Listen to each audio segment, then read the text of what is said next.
Welder's Bones is sponsored by Knox Rice, a small town. We're not, I just wish. Yeah. Nora, please make me cow-themed cardigans and Yes. and a cinnamon and fish, sweaters. Please, please, please, please, please, please. You've already made a podcast fashion line. I know we don't matter, but what if we did? Yes, we do. Yes, we do. We could matter more. We could. That's why we need Jay. That's why we need Jay. Yeah, it's true. Yeah. Okay. Let's make sure this got imported correctly. Ba-ba-ba.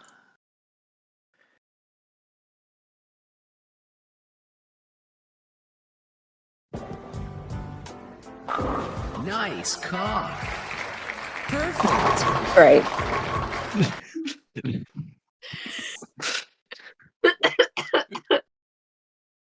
All right. All right. Where were we? I think a 710. Is there a sex position called the 710 split?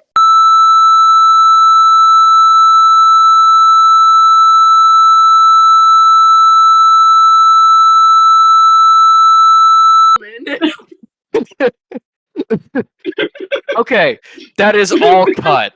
Recording starts now. Hello, everyone. Welcome. Craig, Well, hi, on Craig. the night of the 5th or whatever it was. No. Last time in Korea. Okay, last time in Korea. You were approached kind of secretly by Hyunju, who seemingly had followed you before when you were investigating her, and oh god. And after getting some rumors about kind of like what's been happening in the district, nothing that necessarily you felt at the time you need to follow up on, you arranged a meeting going into kind of the lair of the beast. Fish checking out the surrounding area, mostly the dead bodies who were of gang members sent to watch this. Oh no, I put that sound effect on my soundboard so it'd be in the recording. I can also put it on Discord if you want. And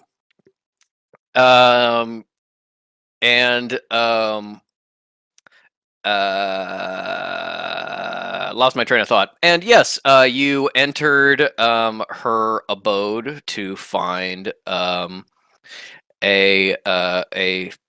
Gumiho, a fox spirit, looking like an attractive woman with very strong charm magic, and having seemingly sort of set up this environment to be the perfect trap for customers, and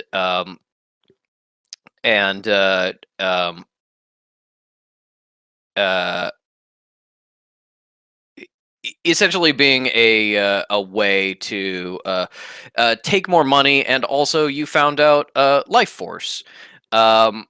It turns out that as a Gumiho, in addition to money, Hyunju can also eat a portion of your life, seeming to prefer mages of different descriptions, and it does have a very euphoric and somewhat sexual effect, which is okay, which is what led to which is what led to the rumors about essentially her being a selling drugs out of her area, even though it is shown that while she does work in drugs somewhat on the side, she's mostly an information seller. by trading some cash and some life energy, you were able to acquire her services for some secondary things, because it turns out she had already been contacted by the Lady Inari and had made certain promises about not hunting you and eating your life force as part of the conclusion of that contract, and was already willing to lead you to the information you sought. But you also traded a little bit for some side benefits.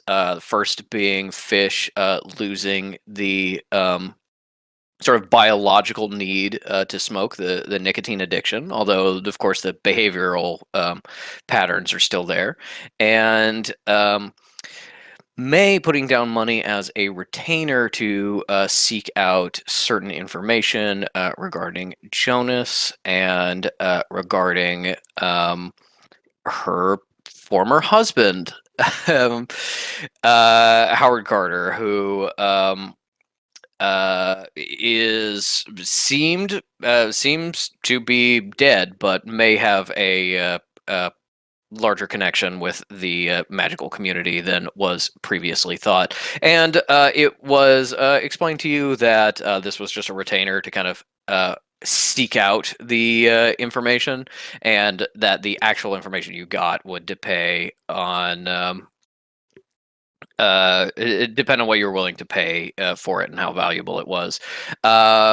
But she's going to be working on that for you. In the meantime, you headed back to your hotel, ready to pass out for the night, because in the morning, Hyunju would be meeting you to escort you to her contact, the man who seems to have had contact with the god you were looking for most recently, a seemingly decently important figure in the equivalent of the Korean sanctuary, named Shi Huan. And you are all gonna have to, impress someone from the Korean sanctuary, basically, if you're going to try and get this information. And with that, unless there is anything else that you want to cover in sort of the night before, we will start in the morning, waking up to the sounds of Seoul and the pleasure district next door outside your hotel. Do we want to do a Cal Jamal call or leave it for another time? Up to you. What is? I'm happy to hear it. I mean, would this just be like a normal, like, nightly check-in, or would it be like, so May was saying that Sinner got a call from you, and what's that about? May No, didn't say that. Yeah, she May never. they were like, never mind. No, just like a check-in of like, because I was remembering Cal was like, should I call him back? No, my excuse is it's like technically a time he'd be awake, but it's late, and so I'm like, Yeah. she might. Remember when I was being weird? Did I say anything concerning? But yeah, I'm good with doing that. Unless if I was like abstracting it, we can just abstract. Right. Honestly, maybe we just abstract it. Okay. What specifically do you want to talk to him about? I think Cal would just be being like, "Hi." Let me actually get my headphones in. Hold on. Cal being like, hi. Hi. Seeing a woman suckle those souls made me kind of horny. Yeah, I'm kind of a horn dog, actually.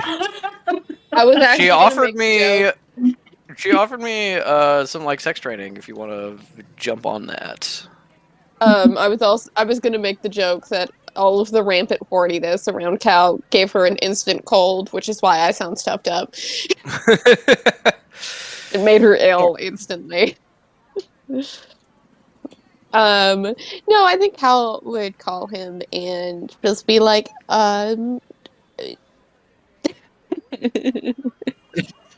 Yeah, that's what she says. Let's get on that video call. Let's jump on that video call. I'm a sending stone, which doesn't do that. No, Cal calls him, and I think would just Not be there yet. to. Yeah, he's inventing that technology. Would just be like, kind of phrasing it as like a normal check-in, and then kind of like start winding in this like, did I say anything unusual on our last call? I don't entirely recall. There was a incident involving uh some locals and some alcohol. I'm fine, and I was fine, but I don't actually remember what we discussed.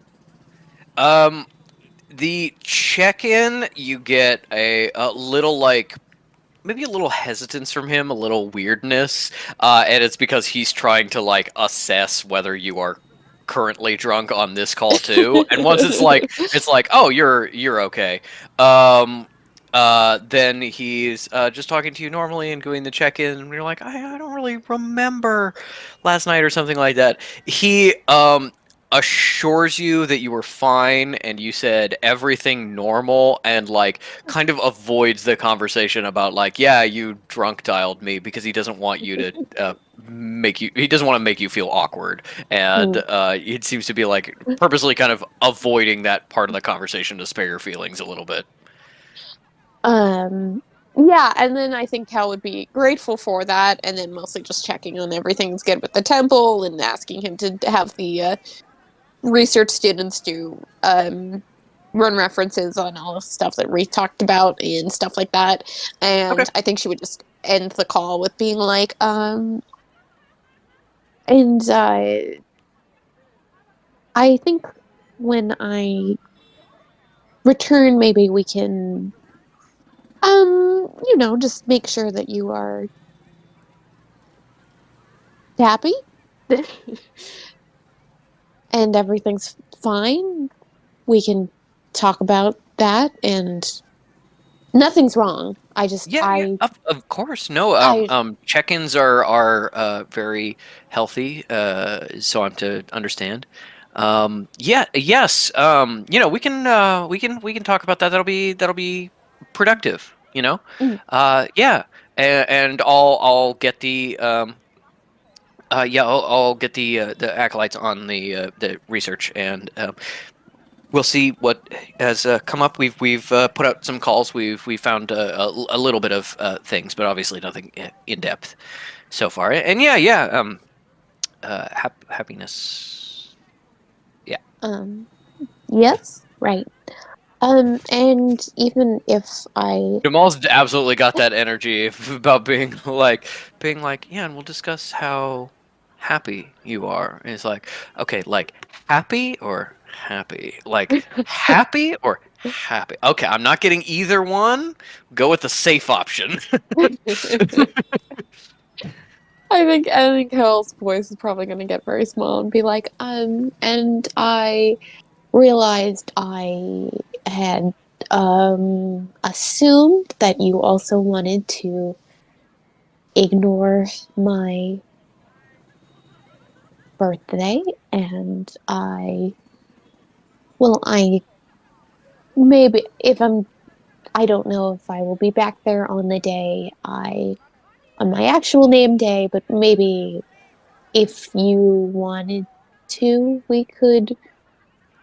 I have a more of a private celebration that doesn't involve maybe Elise or any other people knowing, but I realize that you didn't necessarily sound like you wanted to ignore it. So maybe you don't.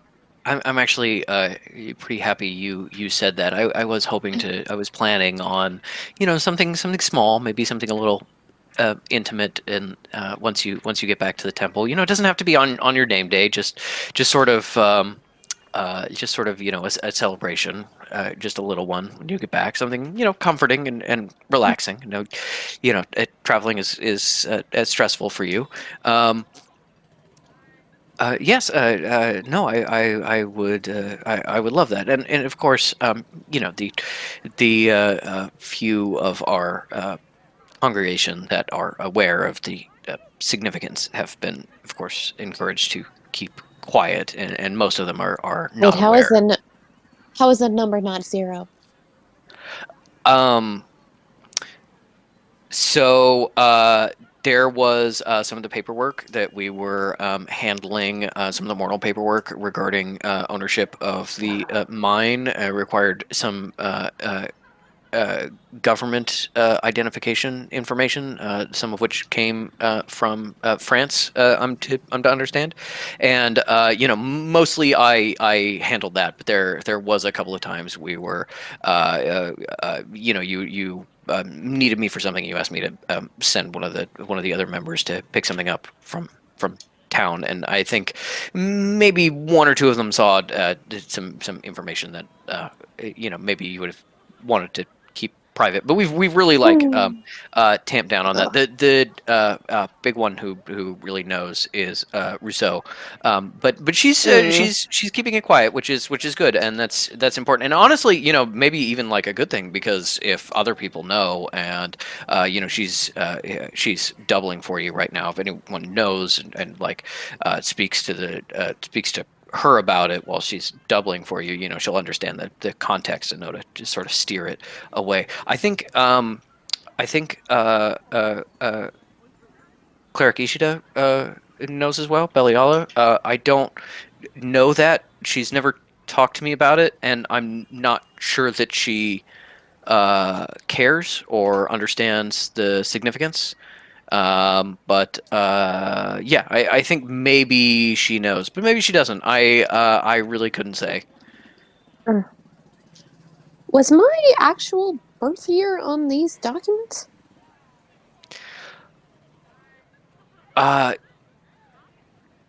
Yes. Oh,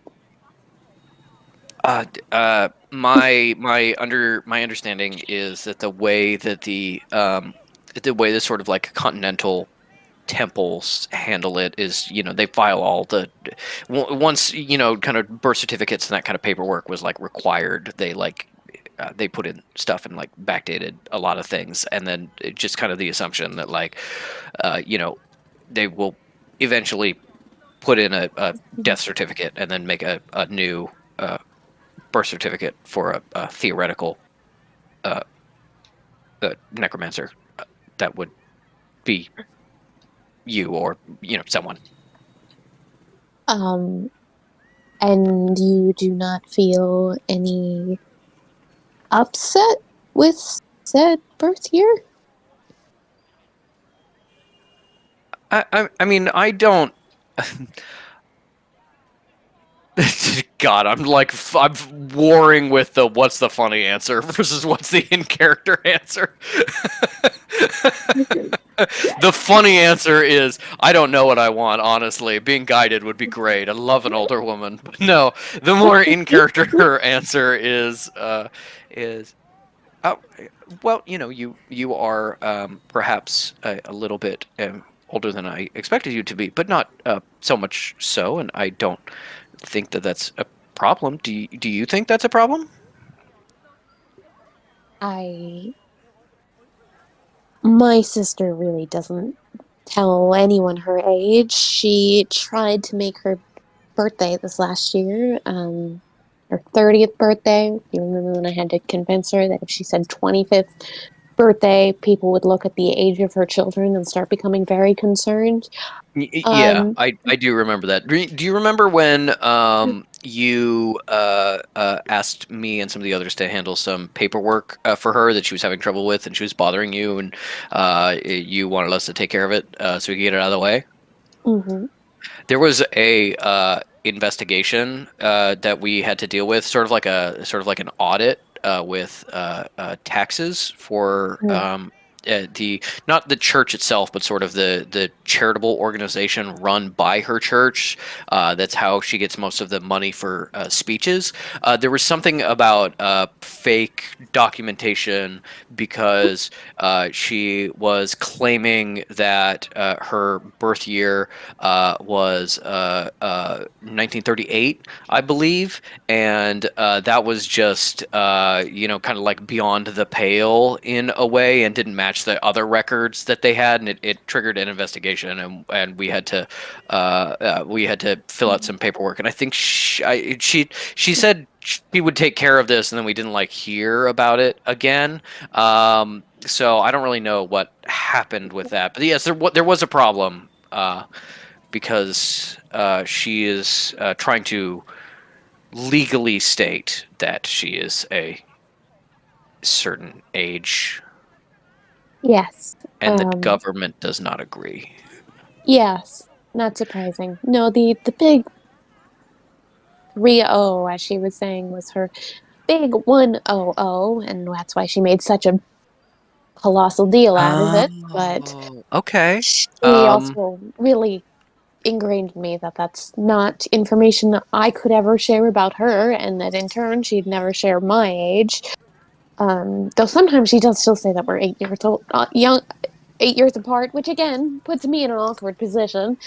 But no, I thought, well, it might make you. I don't know. I am glad it's not an issue. Yeah, I mean, I enjoy you and your company, and if you are a certain age, then that is part of enjoying you and your company, I suppose.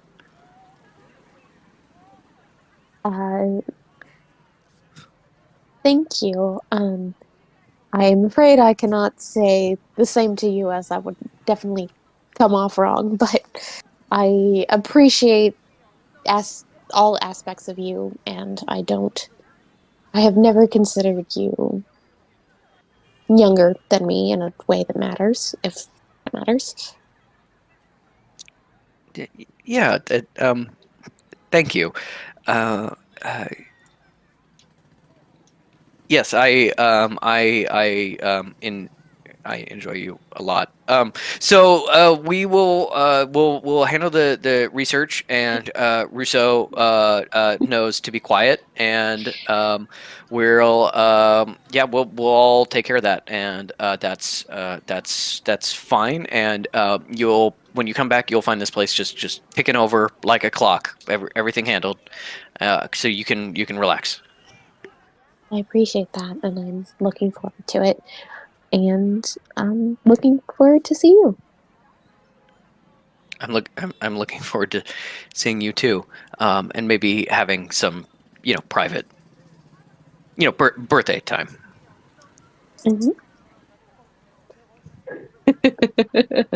Birthday sex, birthday sex. No,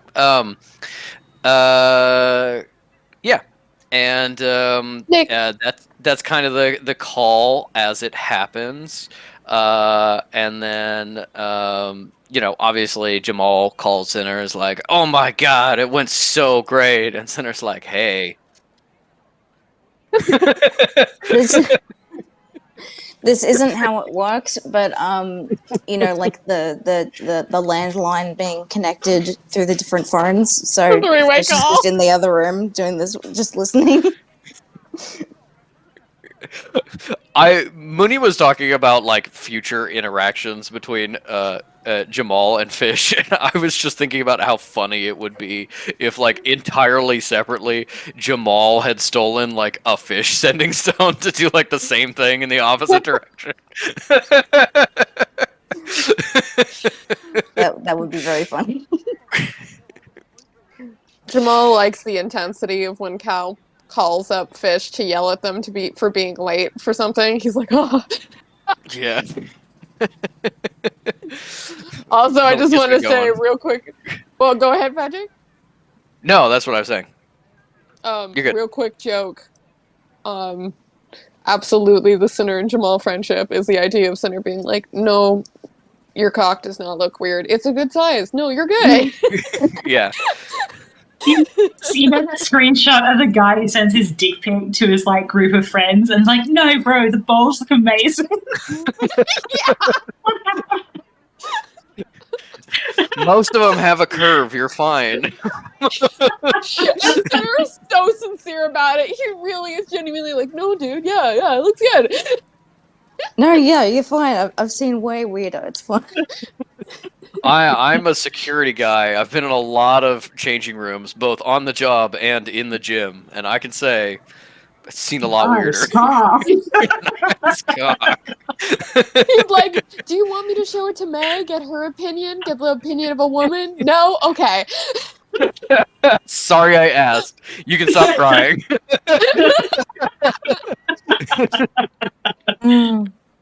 Oh, poor boy. Canon.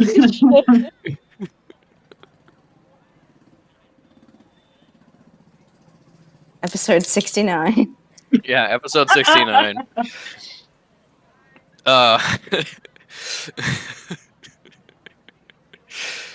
Jesus. I was just thinking about Sinner having a coworker who's just like a female Sinner, about just being like, okay, so just so you know, if this is okay and you're giving permission, he said I could show it as long as it was a woman that didn't know him. Yes, I understand. I mean, I think that's fine. It's first thing in the morning, though. This couldn't have waited until after lunch.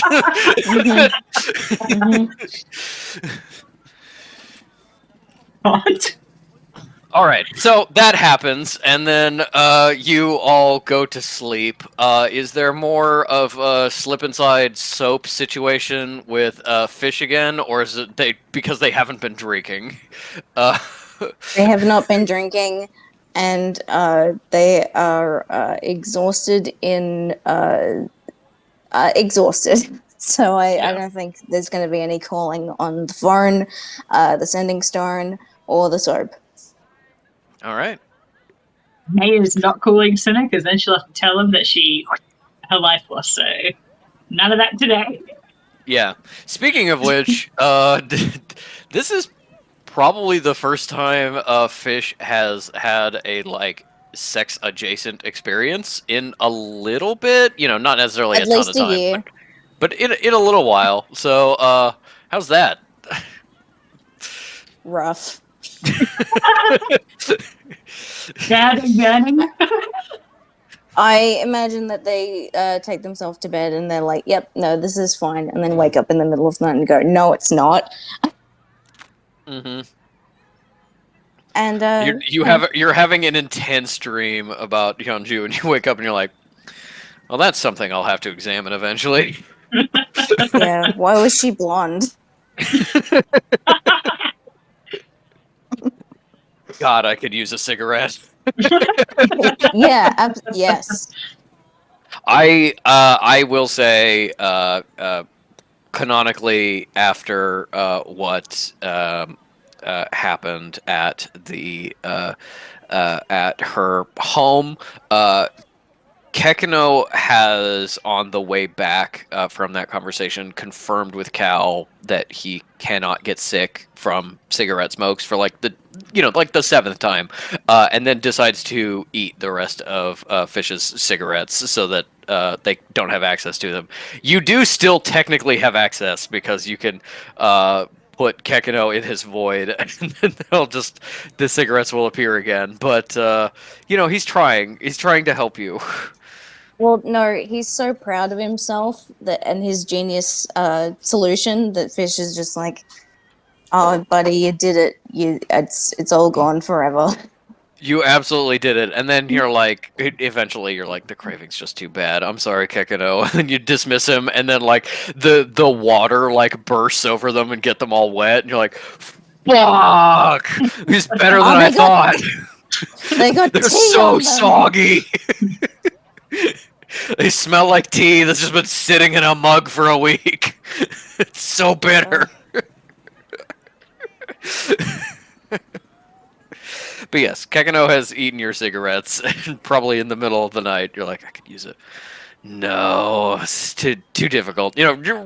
Makes it a little bit harder. The equivalent of having to go get your smokes out of the trash can, being that extra step you have to take that makes it not all right. Oh, Bridget's gonna hop in? Yeah, sure.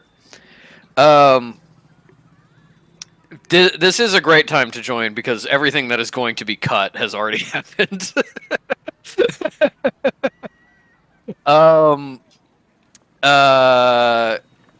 Yes. So you go to sleep and wake up the next morning, go about your day, breakfast, and everything like that. And you could maintain this as your hotel. It's not the cheapest by any means, but you do know that you're heading over to a different part of town that is a little bit more of a travel distance back and forth. You don't know if you'll be needing to stay there for any reason, but you might have to consider that, like, maybe this is our hotel for one more night and then we have to move or something like that. You may need a new accommodation depending on where you're going to be spending all of your time. But yeah, Fish suggests getting out of there. Yeah, I think once you get down to the lobby with your stuff for the day, you find Hyunju in the little bar that is attached to the lobby.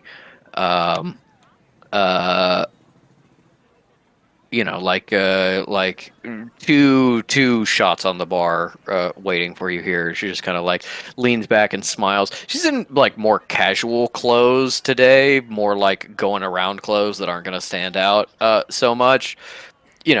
She certainly looks good, but without like her powers active. She looks like an attractive woman rather than the hottest thing you've ever seen. And yeah, she's just waiting for you downstairs. Are the shots to share? These? Are the shots to share? Shoots one back. Get your own. Takes the other one, slides it away from Fish.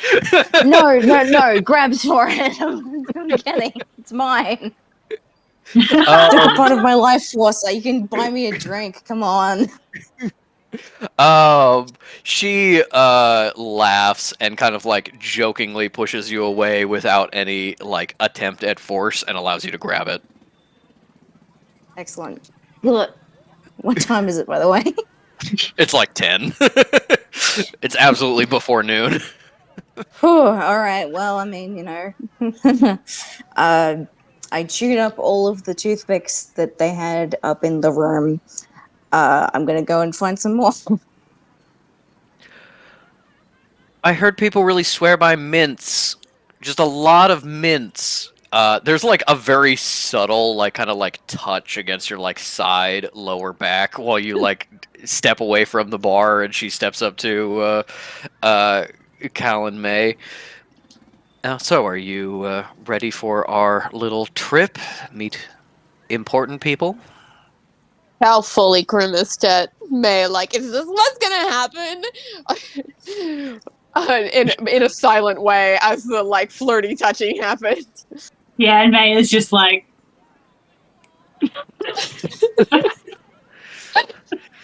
hey, listen, you gotta get those repeat customers. That's how you grow a business. yeah. But when she asks if they're ready, then Cal, like, very professionally is like, yes. There's no time like the present. Can I roll a luck check, please? Yes. Odds or evens? No, just give me a luck check and it'll be amount. Okay. Just a D20 flat. Fuck, 3. Okay. You get genuinely, you get 3 little toothpicks from behind the bar. Like it is absolutely. You're like, I'm gonna find so. Nobody restocked last night. Oh no. All right. They're Who not even closed like last night. they're not even like individually wrapped. They're just like it's genuinely like a shot glass where toothpicks are for a bartender to grab and stab into an olive really fast, and you're like, okay. Well, they're mine now. Yep. And yeah, you head out. There is a taxi waiting on the curb. As you're stepping in, she probably leans over to May just a little bit as coming in and goes, "The taxi fee is not included, just to be clear." and gets in, and you're ready to head on out. Yeah. Oh, May pays the driver.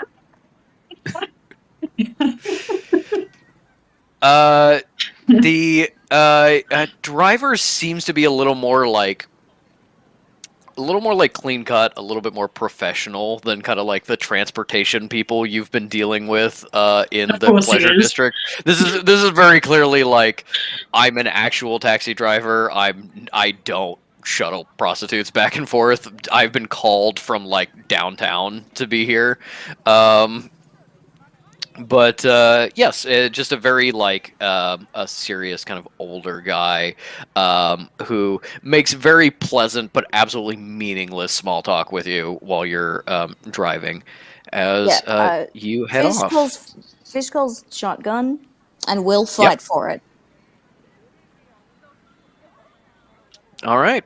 All right, doesn't have to. No. Cal's like, look, my nightmare with you two, like, being touchy. You guys aren't sitting next to each other? Yeah. Fine, I'll deal with this woman. That's fine. And May is just busy again taking in the streets in case they need to somehow make it back by themselves. Okay. Give me a cartography tools check. It's a 19. Oh, I know. Sorry, I also have my. Am I proficient in the cartographers? Yeah, sorry, that's a 22. Yes. You have double your Dirty proficiency. You have double your tool proficiency. That's a dirty 25. Okay. You're really paying attention to, Fishes is making small talk with the guy, probably trying to lure out like interesting topics of conversation and just not really getting anywhere. They're making shit up. Like, oh yeah, my uncle's a taxi driver. Oh, that's interesting. Where? Mm-hmm. Yeah, gets all sorts. Tells me all about it. Yeah. Yeah. Cal and Hyunju are in the back. It probably Hyunju looks very relaxed. Cal probably looks very not relaxed. Do they make small talk at all as they're traveling? I don't think Cal would like necessarily go out of her way to talk to her, but if like small talk comes up, I think Cal would move that to talk about like magic or something like that, something that she'd feel comfortable with. I think Hyunju is very comfortable with silence and is just kind of like Cal might be a little bit like, oh, I don't know this person and I'm sitting next to her. Do we need to talk about things? Am I weird for not talking about things? She's just totally cool, and eventually probably makes a passing comment that you actually like have something to say about, and that starts up a little conveation about Makes magic. a passing comment. So have you fucked your boyfriend yet? Yeah. Makes a pass. Yeah. Yeah. You know, you're the only one I wasn't able to get last night. What can I offer you? I mean, genuinely, with less like sexual overtones, that is probably a topic of conversation. Yeah. Of being like, yeah, talking about magic. There's this really interesting this and this, and this and this, and that's a pretty rare item. I can try to find that for you if you want. Like, definitely like layering in there a little bit of like the services as well. And May is focused on the outside and where they're heading. You see. Pulling out of the sort of a pleasure district, more like roughshod, ramshackle, built more recently, through a lot more to the west, through the edge of sort of the more lively downtown. Still very new, very built up after the war, but much nicer. There's you can see skyscrapers under construction, not particularly tall ones, but like this is a huge construction area booming, and there's lots of people around, and you're seeing all manner of clothes, lots of people coming and going. Clearly the more like respectable area of the city. And you're watching as the driver keeps going west and then northwest, getting a little bit farther out into what you see are a lot of suburbs, essentially just very normal houses, and then the yards start getting bigger, they start getting spaced farther and farther apart, and you start entering a more like not truly rural area, but certainly more rural. Maybe the kind of place was 25, maybe the kind of place is like, yeah, this was its own town originally, and then it just kind of got eaten by soul, kind of thing. And you eventually find yourself significantly closer to the border than you were before, as well as a little bit closer to the sea, although that's still like way out of sight. You may be able to like smell it on the air a little bit. As the land grows flatter and a little bit lusher, and you reach a compound. This looks like some sort of like temple complex of something of that nature, as the city kind of disappears behind you, and instead you see this little like walled area. There's a temple that you can see over the walls, but there seems like a lot of people here, and people that are kind of in all states. Some of them are unshod or in sort of like more raggedy clothes, and as the car swings off the road into a little dirt track and slows down and stops, you can see that kind of behind the building seems like something of like a tent city of people who are kind of living here on the grounds of this temple. As you arrive at your destination, Hyunju walks away before she can be asked to pay for the taxi. And as you find yourself here. Fish, thanks the driver. He's like, "Hey, man, it was really great to chat with you, and we'd like to give you something a little extra for your services." May, they're not paying for it. Yeah, why would they? God forbid. How much is it? It is it's one of those things where May is like kind of used to like Cairo prices, essentially, of being like, it's certainly not London. It's significantly cheaper to be transport here. It's a little bit more expensive than you kind of like that's fine. are used to, but only by a small amount. This is very clearly like a decent price for someone who went pretty far out of their way. This was a decent trip. So it's about the equivalent of, we'll say, it's like 1.5 gold. Oh, God, that's nothing. Give the guy 4. Yeah. Yes, he. Cal was like getting out her purse and just like saw May go, and she was just like, Yeah, never mind. But expect that, like, intrinsically, that her friends will do the same to her later at some point. if needed. It's like, yeah. yeah, we'll do that, sure. Yeah, crazy. As you pay the guy, he gives you a card in which he has written like his dispatch number of being like, you know, No. yeah, you know, I will drive out here even though it's out of the way because you pay well enough to justify that. And Fish catches Cal doing the purse thing and goes, "Oh, Danielle, you don't have to worry about paying for anything ever again as long as we've got May." don't worry, baby, I'll take care of you. By I mean May. Yeah.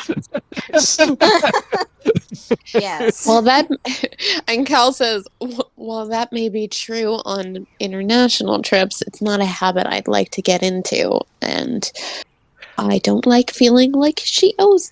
I don't want to be in debt to her in any way. So I will try to help out at some point if she'll let me." Don't want to be in debt to someone like her. I totally get it. Cal gives the "Are you trying to start a fight?" face, and like not in a like aggressive way, but in a genuinely like, What are you "You want to doing? get bitch slapped No, today?" it's a I'm making a joke face. Yeah, no, but like Cal is like, "Mm-mm." All right. You don't want to play ball. I'll try again later. Do you have any toothpicks on you? I have a sewing needle. Oh, Do you mind if I eat it? I think you would mind if you ate it. We'll come back to this. I've been desperate enough to do that before. Don't do that.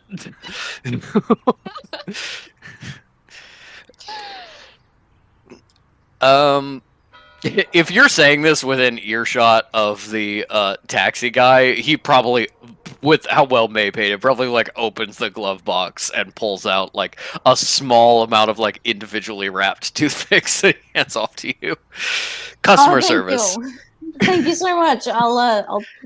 I'll make sure to bring this up to my uncle to tell him that he could do the same thing. Anyway. King of the taxis. Drives off. While they've been chatting, May has been taking in the surrounds. With the tent city, is that a tent city like these people are homeless, or is it a tent city like, this is like a actual city with like, for lack of a better word, buildings where people are like trading? Like, what's the vibe? There is, I'd say give me a perception check. That's probably Cool. best. And an Eldritch sight as well, if you'd please. Do you want to do a perception check as well? Sure. Okay. So I got Rob to bless my dice again today. That's a dirty 26. Wow. Okay. Well, what does Fish roll?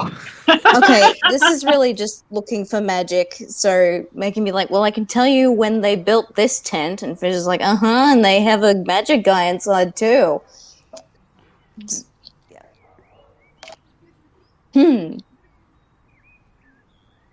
Cool. 8. Okay. With an 8, inside the temple, temple's a little bit tall. In what you can see over the wall is kind of like the top of the building, kind of like a second story, but it doesn't seem like an actual story. It just seems like kind of a steeple kind of thing, decorative. There is something in there that is glowing so intensely magical that like you need to put on your sunglasses because it is pretty blinding you.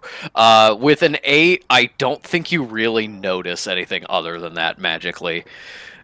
Well, let's at least pop on the sunglasses to be cool. Yeah, of course, be cool. with May and Dirty 26, you see that this is clearly a community that has like been here a little while. It's is a sort of thing of like, clearly these were like tents and shanties. Some of it made of like cast off, some of it like army surplus tents. They're now becoming like slightly more permanent. They've been reinforced. There's like kind of proper streets. Um, you know, do, it, you get the sense it's kind of like this community like doubled in population or something, and doesn't have the facilities for it. But you do notice with a Dirty 26 that there's not a lot of people that look like healthy, that look well off, And they're that from look North Korea. rich. Yeah. They may not be from North Korea necessarily. They could certainly be deserters because the border at this time was not quite secure enough yet, and maybe some of them are. But there's also people who are clearly, you know, veterans or people who got caught up in the fighting in the war, people whose life took a turn for the worse, businesses destroyed, house burned down, things like that. These are people who are still kind of like shaking off the effects of the war. Some of them may have been like, oh, I fought for the North, but then the border got decided and I was on the southern side of it, and now nobody wants anything to do with me. Or, my house burned down and all my savings are gone and this is how I can survive. Like, clearly these people are being like taken care of by the people at this shrine. And with a 26, you can see that like people are doing pretty badly. There's definitely like people are some of them are dirty, some of them are injured. Nobody seems like they're not well fed, which is interesting. Mhm.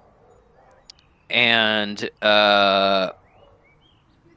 yeah, God, Dirty 26 is so high. You see porters kind of carrying what seems like sacks of rice or something of that nature around the area. You don't have like an angle on like where they're going or where it's coming from or what have you, but it seems like some desperate people here being taken care of by whoever is in this shrine. And as Hyunju leads you in past what seems like kind of a gate guard, like definitely a guy who is better dressed than everyone else in religious robes, who's kind of like keeping an eye on things, who nods you through, and you can see kind of more of the complex. And as you get let in, you can see this, tent city sprawling out into the distance. The wall is much lower on this side, facing away from the street. You also see fields and fields of rice bursting and ready and being harvested, being about half of it harvested already. And there is like the charred remains of building foundations poking up in the fields. Like, this was not necessarily a 200-year-old cleared field that is being planted. This was whatever space we can get, rice. Mm-hmm. Okay. As Hyunju leads you in. Yeah. Anything you want to do? Anything you want to notice? Just that I think it's not unreasonable for Fish to have at least seen the rice, and I think they'd just go to May like, oh, I think we know who's been here. Yeah. May just nods. She's taking it all in. Since you point that out, any of you could make a nature check if you want to. Sure. Let's do it. +0? Perfect. Yeah. Nat 20, fuck off. What? Yeah. Oh, A dirty 20 for me. And a what? A dirty 20 for me. God, I was guaranteeing I wasn't going to give away this information. I know you all have shitty nature stats. Yeah. Okay. All right, shit. Okay. I think then Fish is the one to realize it. You know, you still got the sunglasses, you've got Eldritch Sight on, and now that you're looking away from the temple and you can see the field, you can see that the soil is very magically charged. And so you do go, oh, definitely this is the effect of the guy we're looking for. And I think when you express that to May, you know, even though you got the nat 20, May has more of the like book learning experience. I think the two of you put together that like rice is like pretty out of season right now. This is not just like, oh, you know, somebody blessed the rice crop. It's like this rice crop probably wasn't here last month. Like rice may not have even been planted here. This might be genuinely like a godly miracle or something, because this shouldn't be here. Yup. Fish does eat some of the rice dirt. Yeah, Fish eats some of the rice dirt and goes, silt. And in that silt, magic. Yeah. It tastes like Pop Rocks. Fizzes on the tongue. May is going to just cast Fortunate Soul on herself before we go into the temple. All right. You do that. You see that when you do so. Let me roll for this. Ooh. I just wanted to make sure I don't lose my shot. I realize this is going to be a little... You see when you do so that one of the people in religious garb, who seems busy like carrying rice and taking it out to the people, like does notice you using a magical effect and like clocks it. Does not like stop you or that, but like paying attention a little bit. It's kind of like as you walk away, like looks over his shoulder at you. That's definitely the response of somebody who is at least magically aware, if not, you know, a magic in some capacity themselves. As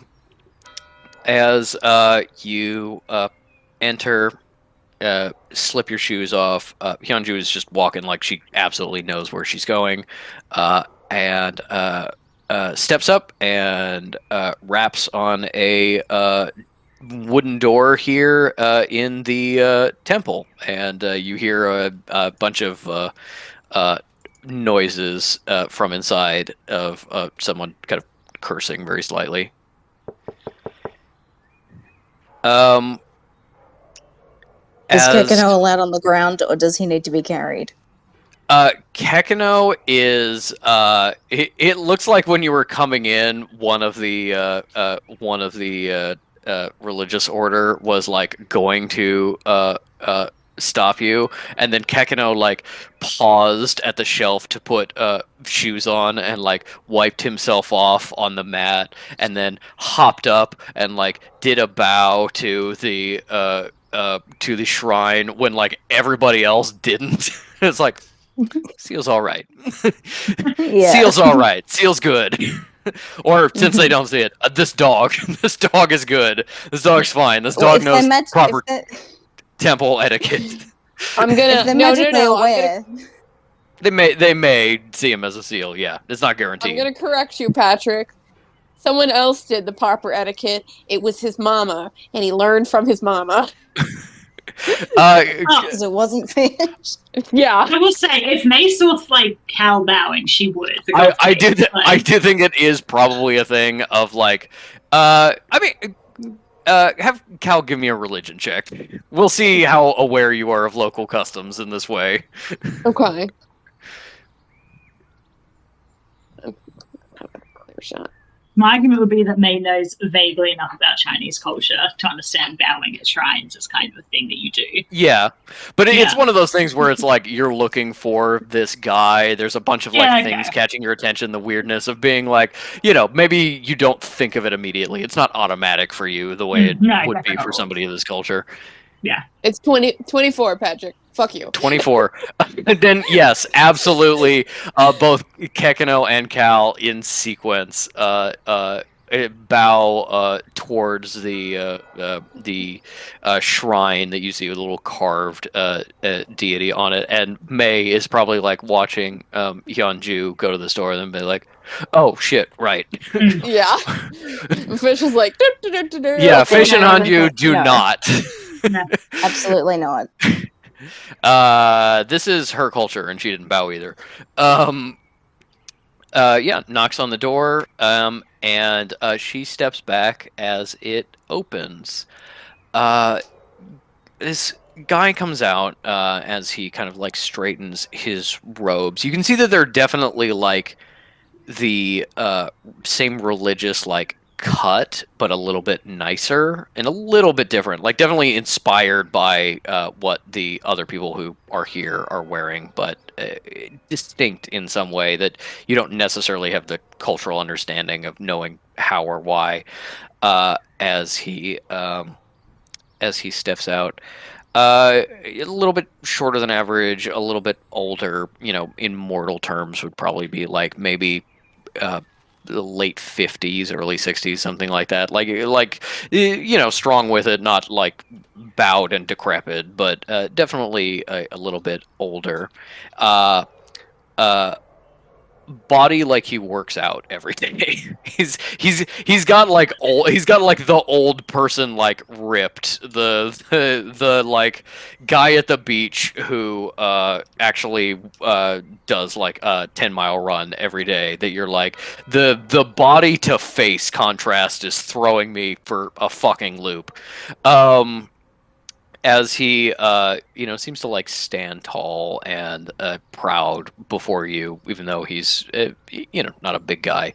You see the room he came out of is clearly like his bedroom where he is living. It genuinely may have been a janitorial closet before he was there. Like this is it's very small and very tucked away. And yeah, it's like clean and organized and simple, and there's nothing in there. So it's very clearly a like, this is where I sleep between working. Okay. When the guy comes out, Fish like looks at May and like does this gesture, which they've previously decided is, now you have to open up a mental communication because I'm about to say some shit specifically for you to hear. Yeah. Okay. May has also gotten into the habit of like 50% of the time when Fish does that, you open the connection and immediately shuts it so that Fish goes, joke, joke, joke, and just May doesn't hear it and is like, Yeah. And I go, that's what sin is gonna look like in a couple thousand years. Are you happy with that? Make this close to them. That's an answer. no, he's not. Like, May's another significantly. time. No, he's not. Sinner's significantly taller.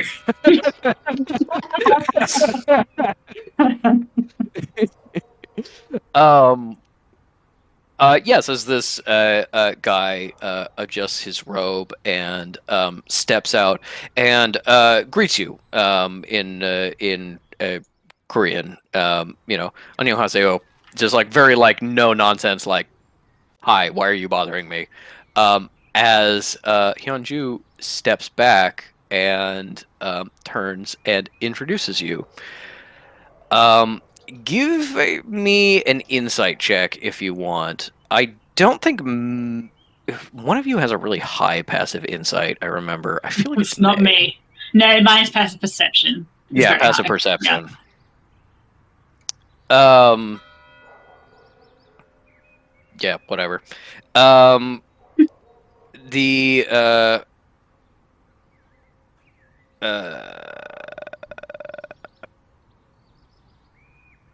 That's a Yeah, great Cal- door sound effect. Yeah.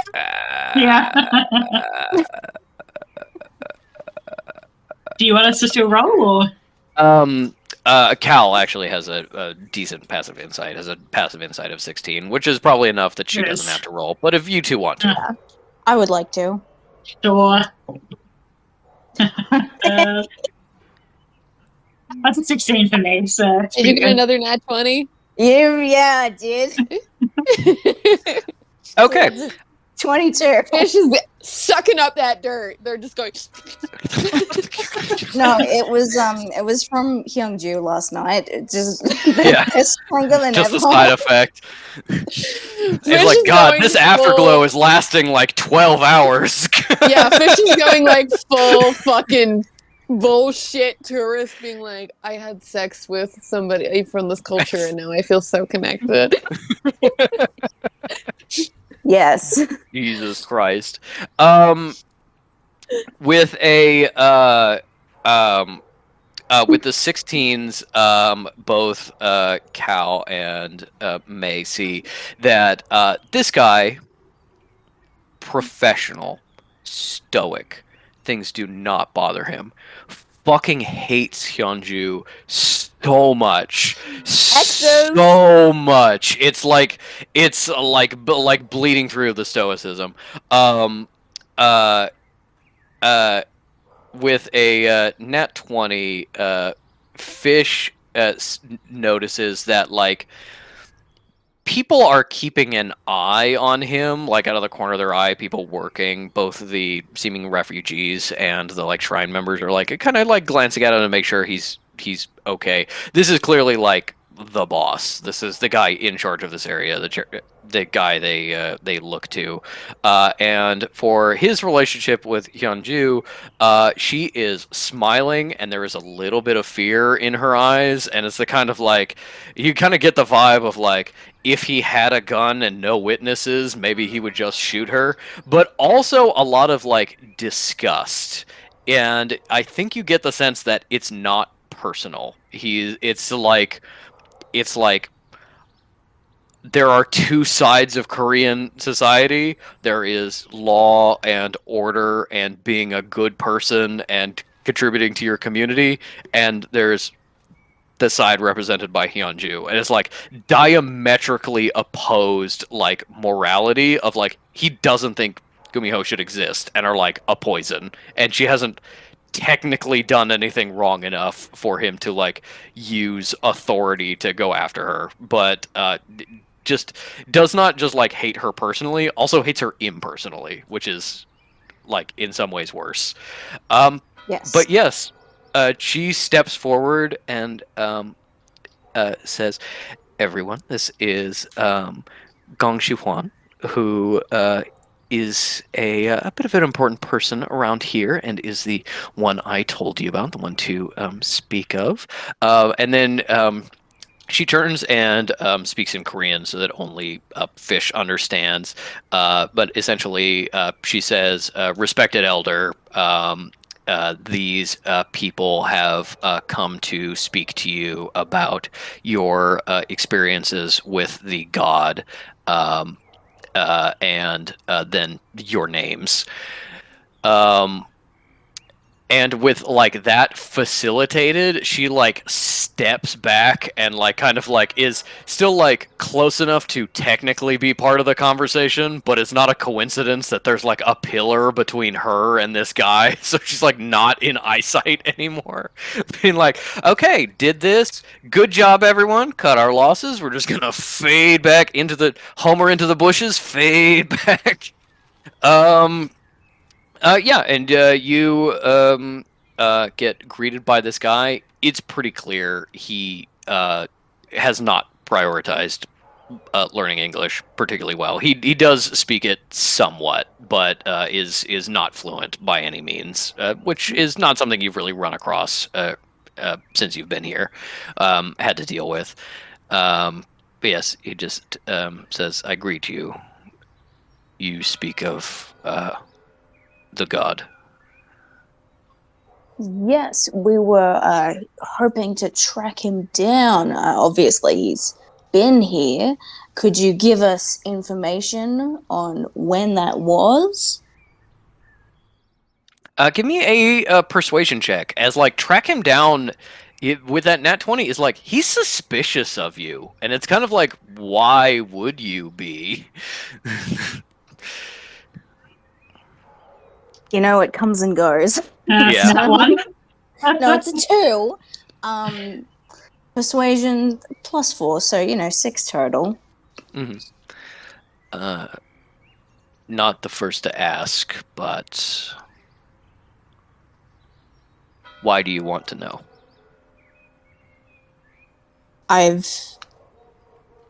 Fish is having a moment where they're like considering making up a story, and then they go, no. I was specifically asked by his sister to track him down, the goddess.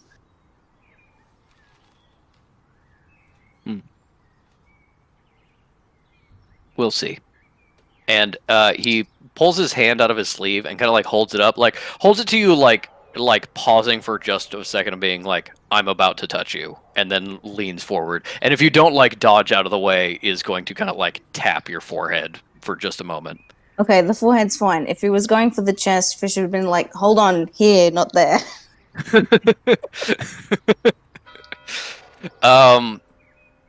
He leans forward and touches you. The rest of you just see like a little like spark of magic. Fish experiences the entirety of the B movie, and then Fish, you feel like you like drop away from yourself. You're on a mountaintop, and something powerful and scaled is wrapping around you. You feel the scales cutting into your skin and starting to crush you. Feel a little claustrophobic. It's hard to catch your breath, and then it stops. And he says, "You speak the truth. The dragons vouch for you." I appreciate that, dragons. So, can you help us out? Walk with me. And just starts heading out. He relays to you that essentially he relays to you that he started having dreams of the god, the Lord Inari, not that long ago, and could feel like the pressure of his power in kind of like the mental scape, not here like physically, and it relates to you a little bit about like kind of the lore and kind of the mythology. This is a Japanese god, but is also worshipped here in kind of the Chinese variant. His power transferred. His sister's power did not. He is here to heal the country. That's what he did. That's what he expresses that the god is trying to do. He's trying to bring back food and a potential famine caused by the war, and that this place is essential to that power. You look up and see that this object of power, this thing, is a large brass bell embossed with visions and signs, figures flowing through it. He explains to you that I have read Sabriel by Garth Nix, yes. One of my favorite series. Mooney did not care for it very much.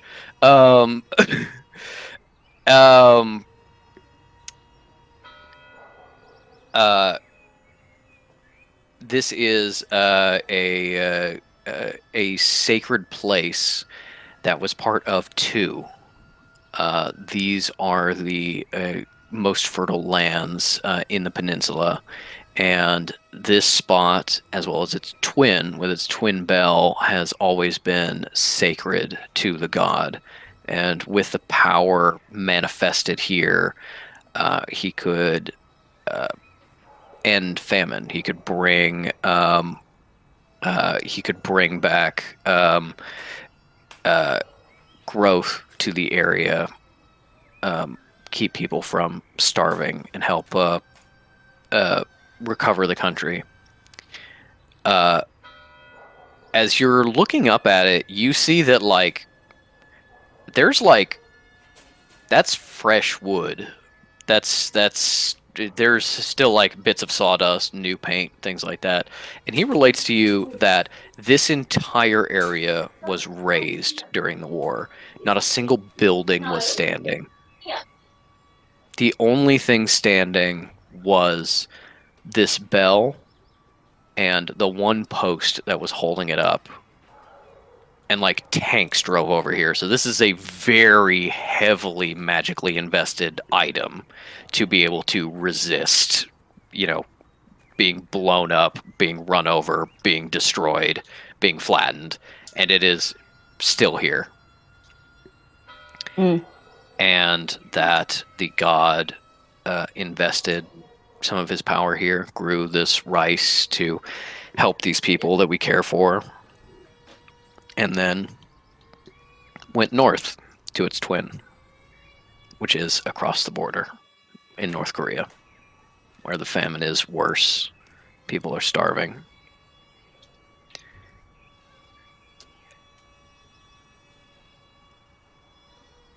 As he relays this to you,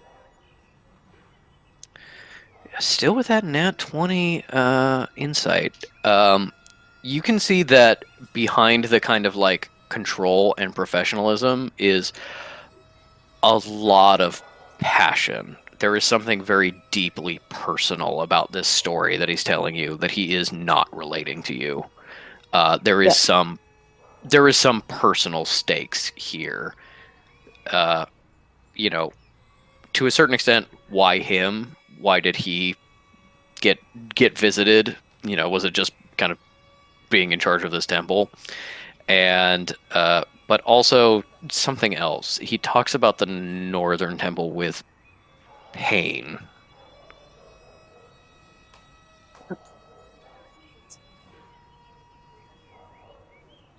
Bish bows at the bell. That's what they care about. Because it is so very powerful and so very meaningful, clearly. And says to May and Cal that since... We can hear it a little bit, but it's fine. Yeah. Take your time if you need to. It's fine. He's had a bath. Anyway. Oh. I don't know how much of this might be. This Lord Inari might not be dead after all. Otherwise, don't you think this power would diminish with his death? One thing's for sure is we're gonna have to go see the other bell. Cal nods, and I'd like to do an Arcana just to see, I know she probably would not feel comfortable touching it, but I want to see if she gets the vibe of a self-sustaining battery kind of thing, or if this is feeding. Absolutely. 19. Okay, 19 is enough to know that this bell may not have been created by the god. It may just be associated with him. It may have been created by mages in centuries past or something like that. It is heavily invested in magic. A 19 is enough to know that hey, if I rang this bell without proper protection, it might actually disintegrate me, just in the amount of magic it released. It is a powerfully invested item, and I think that might bring to mind a little bit about being well, in Canada, the powerful magic items were in the vault, in the sanctuary, where they were stolen by the bad guy, and here they're just out in the open for everyone to appreciate, and things seem to be going okay. But you do get the sense that whether it's because of the history behind it or just being invested in power over and over again, it is to a certain extent self-sustaining. That the power here is not like directly drawing from the god at this moment, but just contains some of his power and other power, but does not feel kind of from the godly realm in this way. You can see that, like, once you're looking at it closely, even though you don't recognize it, it is carved in like what looks like just a texture to it, like old style bronze casting. You just get like a little bit of like a knobbly texture from the casting. You look into it, it is like micro inscribed, which what are clearly magical symbols so densely and so minutely that this is a object of power. And yeah, with a 19, I think you'd say that you can't like say one way or the other whether this is proof that the god is dead or is alive. You don't have enough experience with this object to say like, well, it would be outputting less power if the god was dead, even if it wasn't quite, like shut off. But with a 19, I think you lean a little bit more towards you're doing like arcane calculations about like, okay, well, the decay of magical power invested even in a very efficient object, we get a decay rate of about 95%, and this could be more powerful than it is, but it is still getting something. You think it'd be even less powerful if the god was dead. So maybe the god's injured. Maybe he used a lot of his power, solving this problem or up north. Maybe he's gone, maybe he's not. You couldn't really say for sure. I think Cal conveys all of that, and then I'll just add in for flavor of just being like, assumingly no ability to kind of reach out on the status of the sister bell, and being like, I'll just add for my own spin in as I Cal will add, being like, perhaps his attention is on the other bell and trying to sustain that one, and that therefore this one is getting a little less of his care.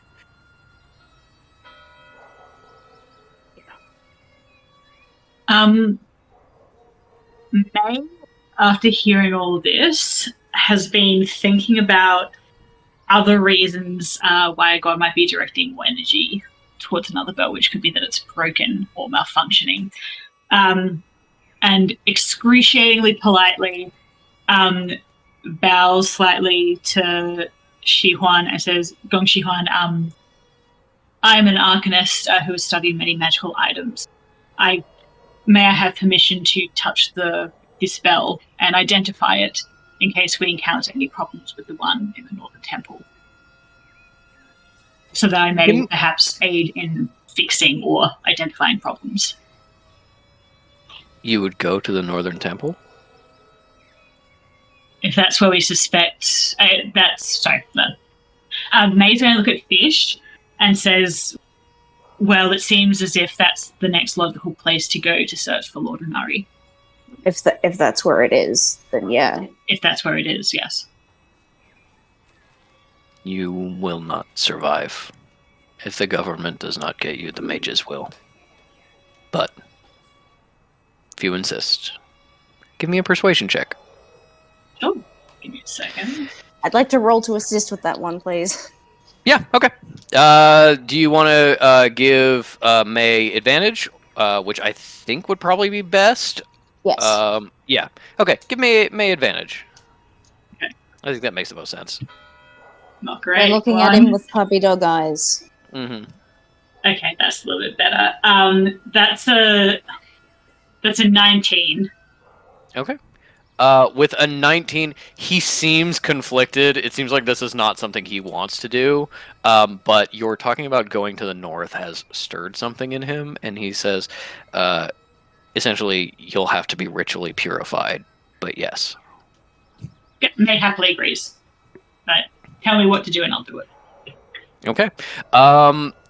He expresses that this is like a process. It's absolutely like okay, well we'll figure something else to do for the rest of the day, and then you're gonna come back at night, and we're gonna have the ritual bath, ending with the moonrise, and then after the prayers are said, you'll be allowed to touch the bell and use your magic. It's definitely not like a, we'll just say a blessing over you, and the things will happen. It's like, oh, you are asking for something. You're asking to touch an extremely sacred object. We've got to remove a lot of like potential spiritual pollution from you. But yes, he does seem really touched that you're like willing to be like, yeah, I'll do this. Yeah, and May will also express that like she will, in like. May's like talking to you like she understands this may come across distasteful, but also wants to make it clear that like she appreciates the effort they're going through. And basically says like, and of course, like I will reimburse you for any costs involved, whether that's magical materials that are required during the process, stuff like that. Like I don't want you to be put out, especially with how much you're helping these people. That's the there's like this like flicker of like kind of distaste about being like, you're implying that like we couldn't do this for guests, but then it's like, a foreigner. So he nods and says that won't be necessary. Okay, then May immediately backs off. She just doesn't want to make it. She just doesn't want to seem like, she's trying to be a good guest.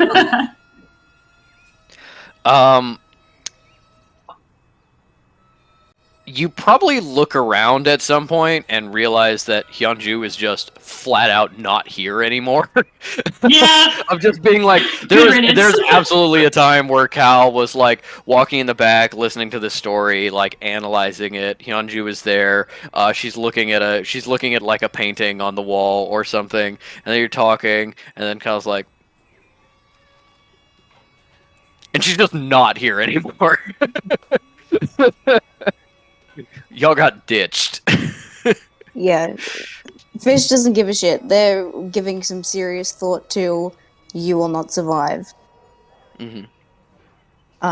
In the sense that it's like, I don't care, I have to do this anyway. Yeah. They say you will not survive, and Fish goes to Cal, and it's like, you got a lot of work to do.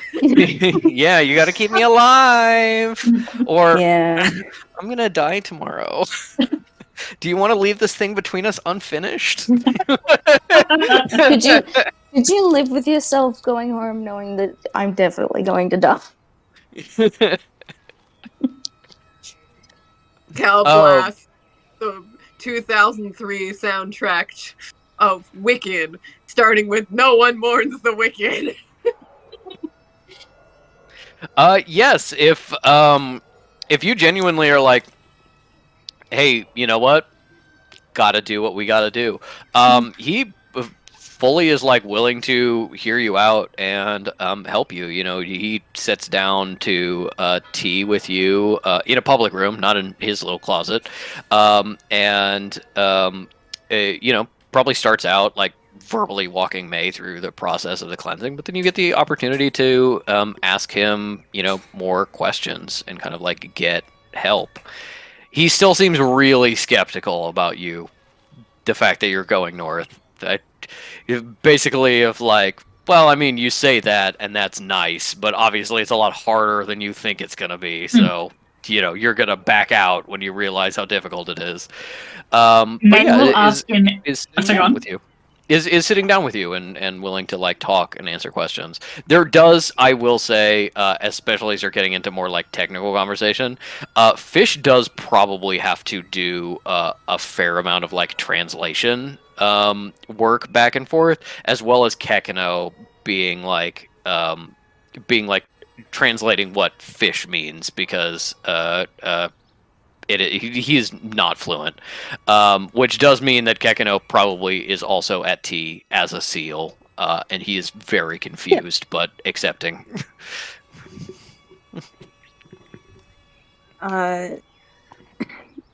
Fish asks, when you felt the Lord Inari here, what did that feel like? It was first a sense of energy, of a need to do things, to grow and run and move.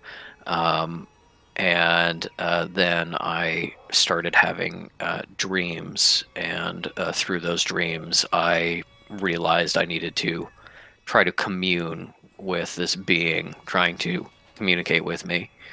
And in doing so, and in calling on my magic and asking the dragons to intercede in this communication, I was able to talk to him directly.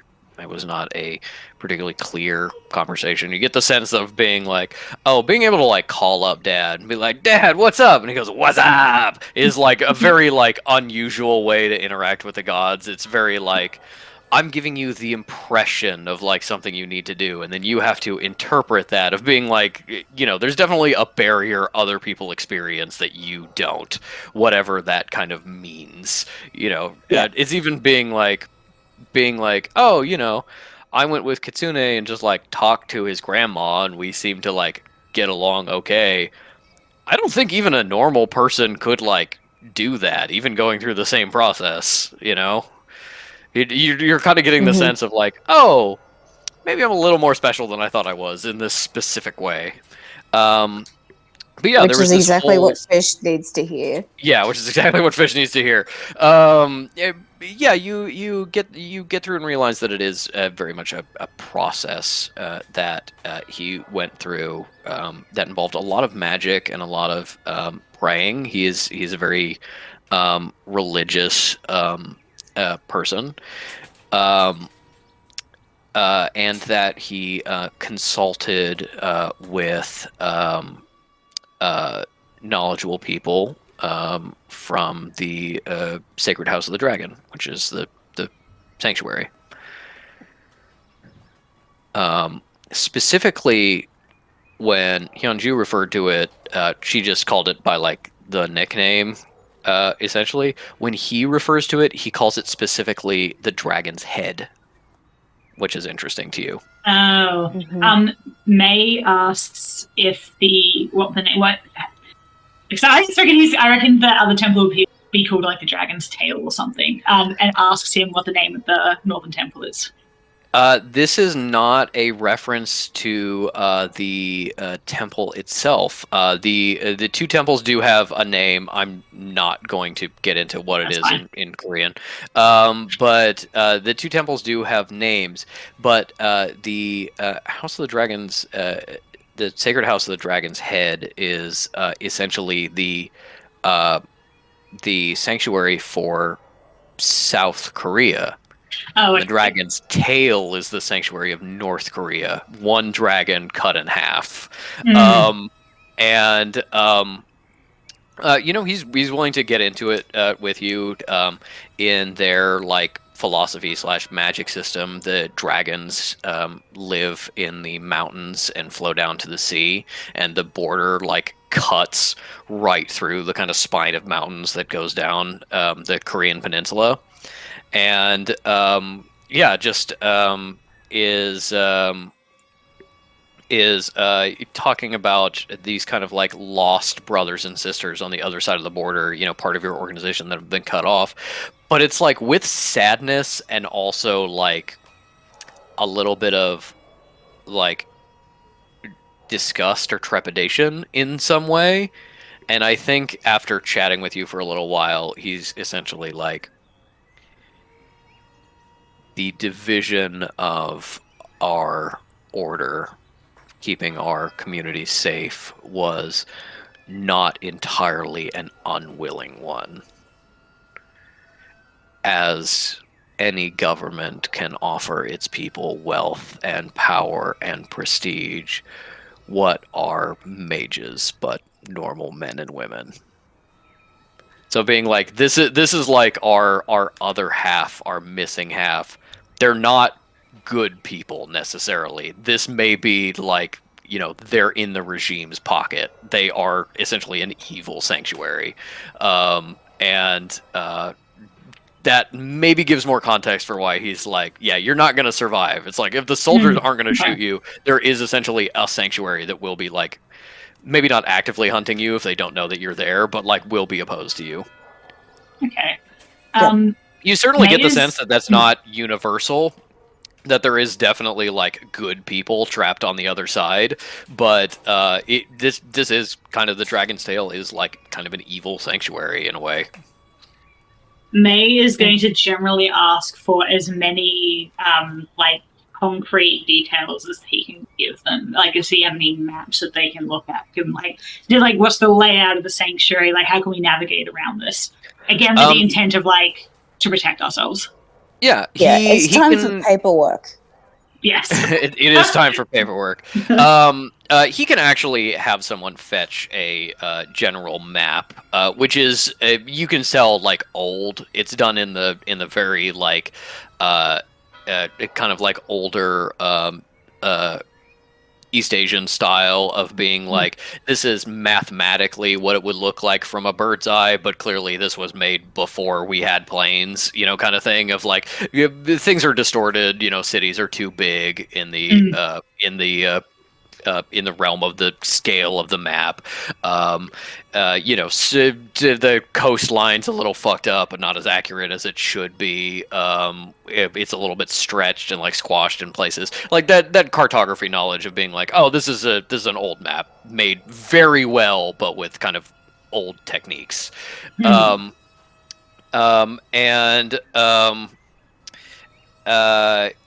He shows you where the sister shrine is, and essentially it is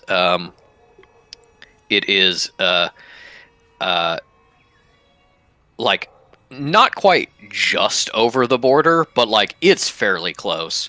This shrine itself is probably like maybe like 7-8 miles south of the border. The other shrine is like 3 miles north of the demilitarization zone. Like, it's pretty close, but it's barely over the border. But it's also you don't necessarily have the context for this, but it's also absolutely the most strictly guarded border at this point in the world, and this is the most guarded part of it. He says like he does express that like this is a shrine. I work here because it's important to the gods, and people locally come to me for like my knowledge and expertise and my leadership. But like the actual like sanctuary area is back in like South Seoul, and I don't know where like the actual sanctuary is for the Dragon's Tail because there are enemies functionally, but being like this shrine is important to our organization because I'm here, not because this shrine is inherently important to like the sanctuary system or something. Of being like that shrine's there, and there's going to be mages all over it, or there's going to be none, and I don't know. My info is out of date. But yeah, definitely a thing of like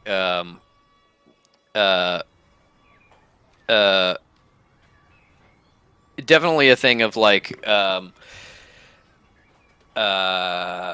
you are facing both mortal and non-mortal like defenses, and as you're talking about it, he's definitely like getting more enthusiastic about the idea of like you are actually like considering this and like thinking about going forward with it. And I think as part of that conversation is when you all kind of realize that that little bit of emotionality when he talks about the North is worse when he's talking about good people stuck to the north.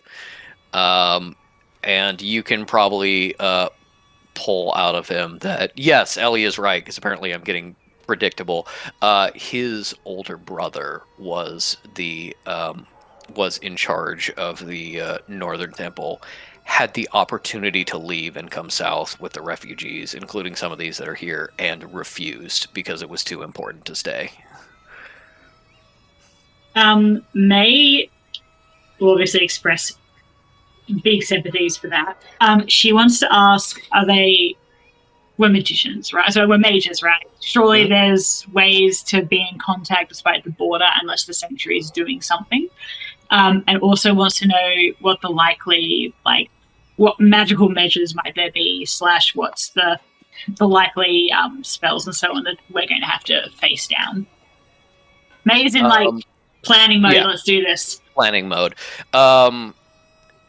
He expresses to you that essentially any form of magical communication over the border is blocked or disrupted in some way. They've had some success with essentially airdropping or smuggling in the local equivalent of sending stones, which can work for a time, but seem to decay and then stop working after a time. So he genuinely is I haven't had contact with my brother for 2 years, other than every once in a while I hear that he's fine, and I haven't heard from him in 8 months.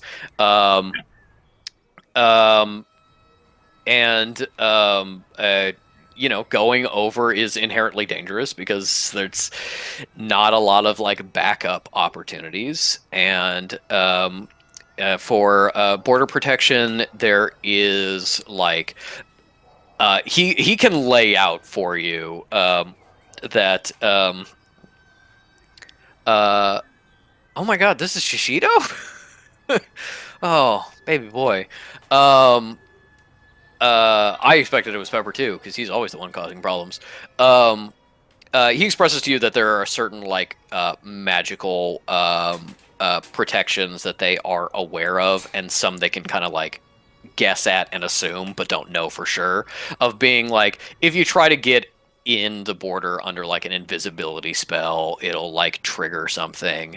If you try to get in the border, they've attempted essentially a shifter becoming a bird and flying over something like that, and that triggers something and it's all over them. But you get the sense that it's these are very broad scale protections of the entire coastline, and the only real magical detection stuff is in the ports. They're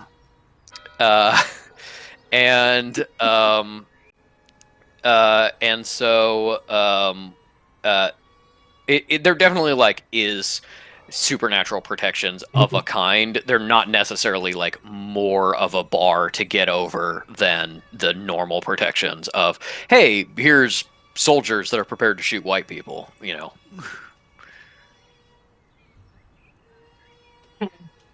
are joking. I will say that Kim Jong-il was a huge fucking movie fan. I'm not joking. I think it's a good cover if we need to use one. Yeah, we'll give him a doll. No. If we need to have a cover story, there are worse cover stories. Okay. I thought you were just straight up going Argo. Okay, from a geographical perspective, are there any mountains on the southern side that overlook the northern side? Genuinely, you can get a view of the other side to a certain extent, but it's not a great view, and also because of the way the country is laid out, this shrine is on the plains, the mountains are in another place, and there's nothing really high enough to give you a good enough view locally, so it's maybe you could kind of sort of see the area, but that's a big trip to not necessarily be worth it. Yeah, very much. Okay. May asks him, on the off chance that we encounter your brother, is there anything that we can tell him for you? Or any, item we can take for you to give him? You see the most emotion that he has expressed, and he says almost through clenched teeth, "You can bring him home." Of being like very clearly the Yeah. grief of someone who is like for his perspective, this is like my sibling is like dying in the hospital and I can't do anything about it, kind of thing, of being like, he could be dead already, he could be dead next year. I have no control over it either way. I'm powerless, and I know he could not be dying, but he doesn't listen to me, and I don't think that taking care of the local people or the shrine or whatever is worth it. Like, as much as he cares about this thing, he cares about his brother more. Okay. I think probably only Kekano would notice, but at this conversation, Cal like grimaces and nods in like deep empathy. Yeah. Kekino places a little flipper on your knee and gives you a pat as he looks up at you, going Oh, from his teeth. Okay.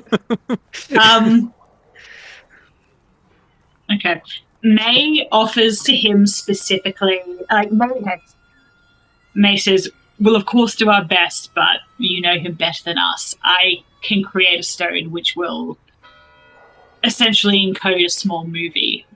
If you would like to actually send your words to him, and I can take him with us." Referring to, of course, her record stone. If you offer that, he is genuinely incredibly grateful.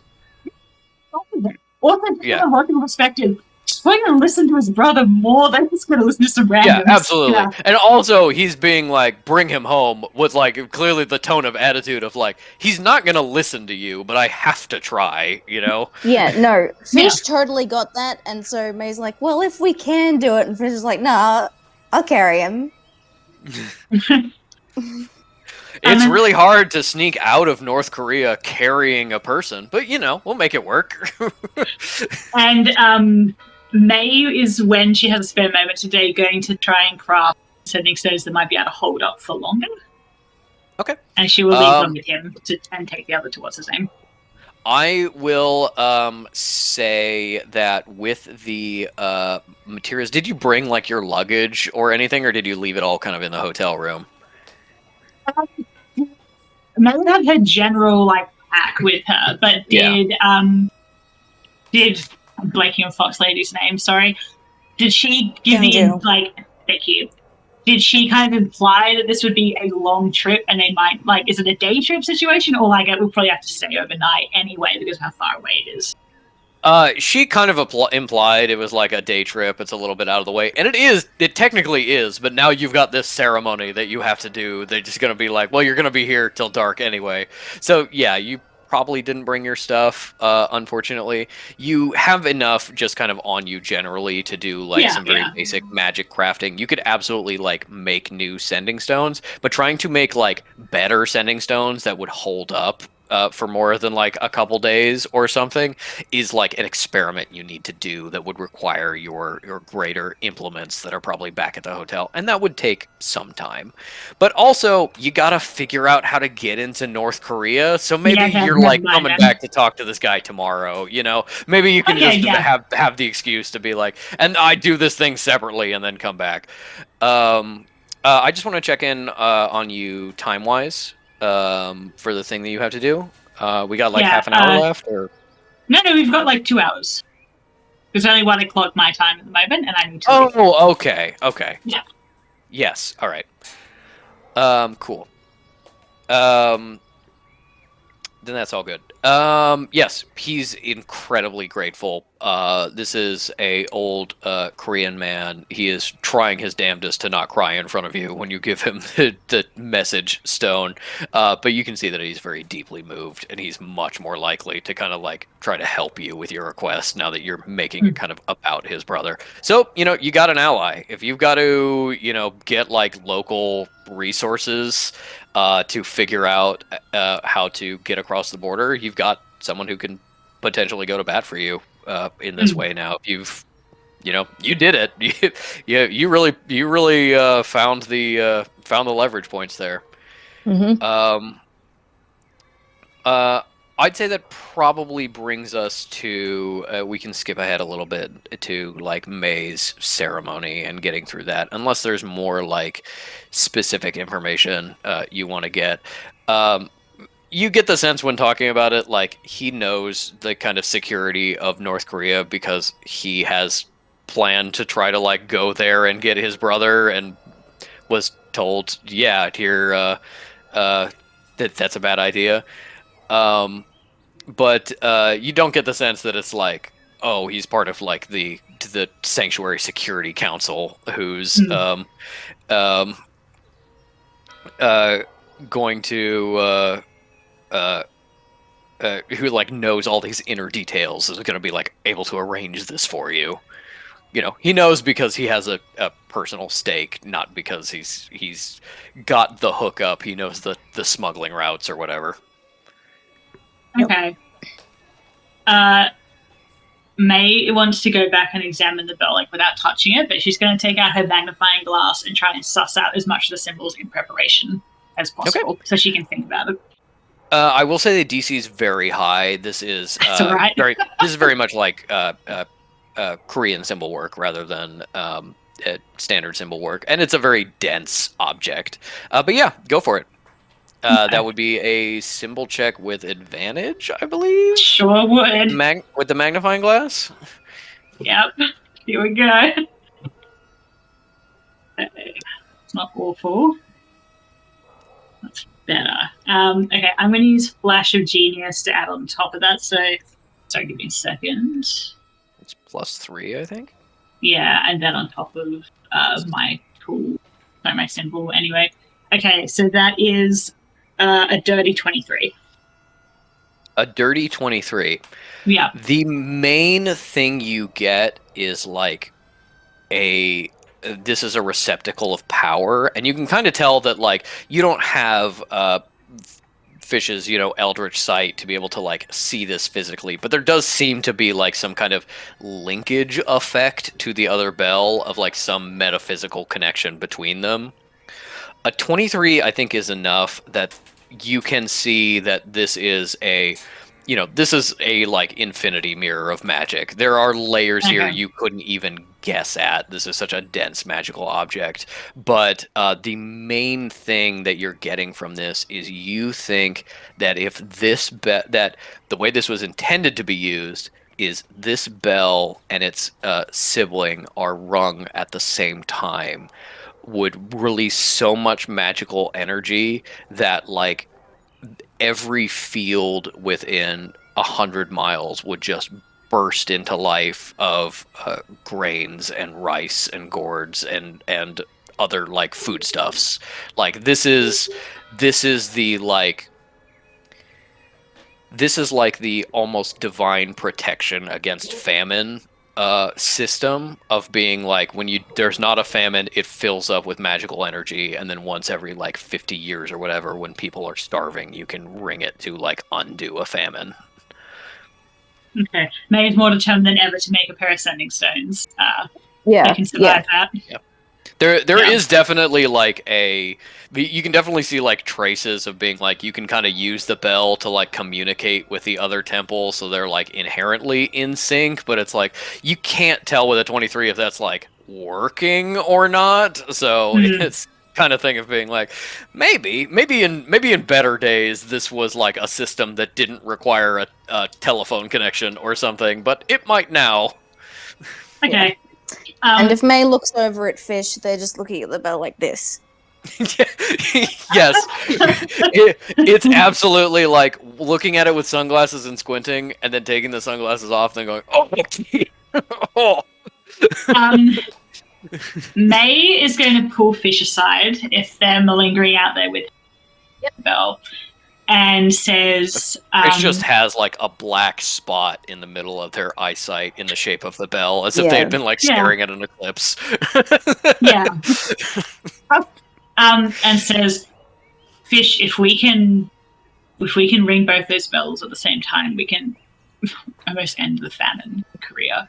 I think you should go through the ritual with me and see if you can use your connection magic. I was kind of thinking the same thing at that I could talk to my dad and see what he has to say. Maybe I could use the godly dimension to try and track down Lord Inari myself, or like his vibes. Yeah. If you want me to do it with you, May, I'll help you out. Sure. I think it can't hurt. So my thought as a player is like, if they're connected, then obviously Fish will be able to see that connection and do something with it, and maybe see what's on the other side if they can piggyback off that connection. No, it's certainly possible, Yeah. and at the like absolute worst, a decent enough connection roll, you could say like, well, I can kind of see the connection, so when we get over the border, I we got am the much vibe. better able to be like, it's that way, it's over there, rather than kind of relying on your memory of the map. Yeah. But May's foremost concern is like if the bell needs to be rejigged in some way, she wants to be in a position where she has the best chance of doing it, which is going to be the person who's going to be able to be like, okay, now they're like connected. Let's ring the bell, Maeve. Let's do it. Yeah. Yeah. That's exactly what they'll say. Yeah. Let's ring the bell. And then, honestly, at this point, you've also got someone who is an expert in kind of the arcane and also has a research division she can employ on your behalf. Maybe we get Cal into the bath, too. We're having a bath together. Bath time! Bath time! Bath time! Bath.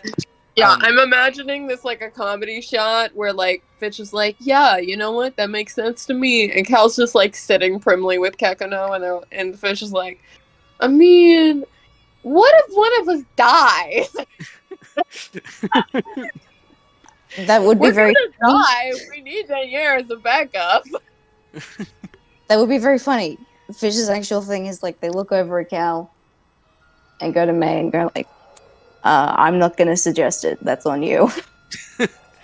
I think Kekano is fully singing about bath time, and yes, no, that is exactly what Kekano is doing right now, Bridget. So it's definitely like the idea is out there, and then May just needs to be like, wow, I mean.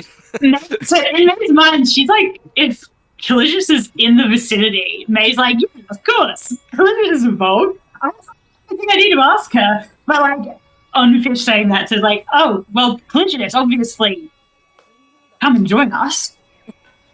Yeah, Calligius, we should take a bath together. Besides the bath, think of the magic you could learn about. Scrub-a-dub-dub. I'm in the tub.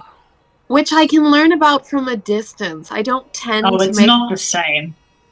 indebted to hacks. Calligius, you can't play submarine from a distance. I don't even know if they will accept cleansing with what my magic is. Well, then we'll ask. Oh, was May, that's the difference between you and me. You hear that and go, we'll ask, and I hear that and go, let's not tell them. Cal actually looks at Fish and is like nodding. Whatever, as long as you're gonna do it with us.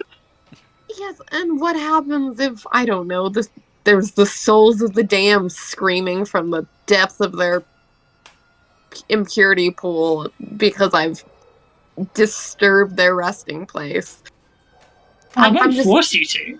Why would you be disturbing their rescue place by playing submarine? Just goes Kekano a pat and says, I'm a little more of a risk than your average sorcerer when it comes to things like purity magic. Well, I won't fight you on collision, so I just think it's a good idea. I will try, and if it fails, no one can be angry with me. How would we be angry with you? Why would we be angry with you, Calligius? I don't know. I just don't want anyone to have too high expectations about what might happen here. And if we all get kicked out as a result of this, then know it was your ideas in the first place. May's like, okay, anyway. Yeah. Maya's coming in this with a very reasonable, like, I mean, we've been chatting with this guy for a little while, and he's like, thank you so much for allowing me to contact my brother. And Cal's just like, but he's secretly gonna hate me? Okay. Or from the fact of like Cal has never walked into a church and then like holy water has burned her, but she has walked into institutions like with Elise, and Cal and Elise have both been like, there are a lot of murdered women in here. Yeah. It's like necro, like this is our holy beautiful space, and the Cal has definitely, even in her like lack of experience, has definitely been like, you murdered someone here last night. Yeah. Or Cal is like a small child going into the neighborhood church in Arlac of being like, this is our holy place. She's like, a lot of dead people. Also, like, holy water has historically not burned me. I will not ever rule out the chance. Especially since Yep. probably when you had this little adventure, sneaking out of the temple as children, Elise absolutely did the, oh, we're supposed to use the holy water. No. Joke. And then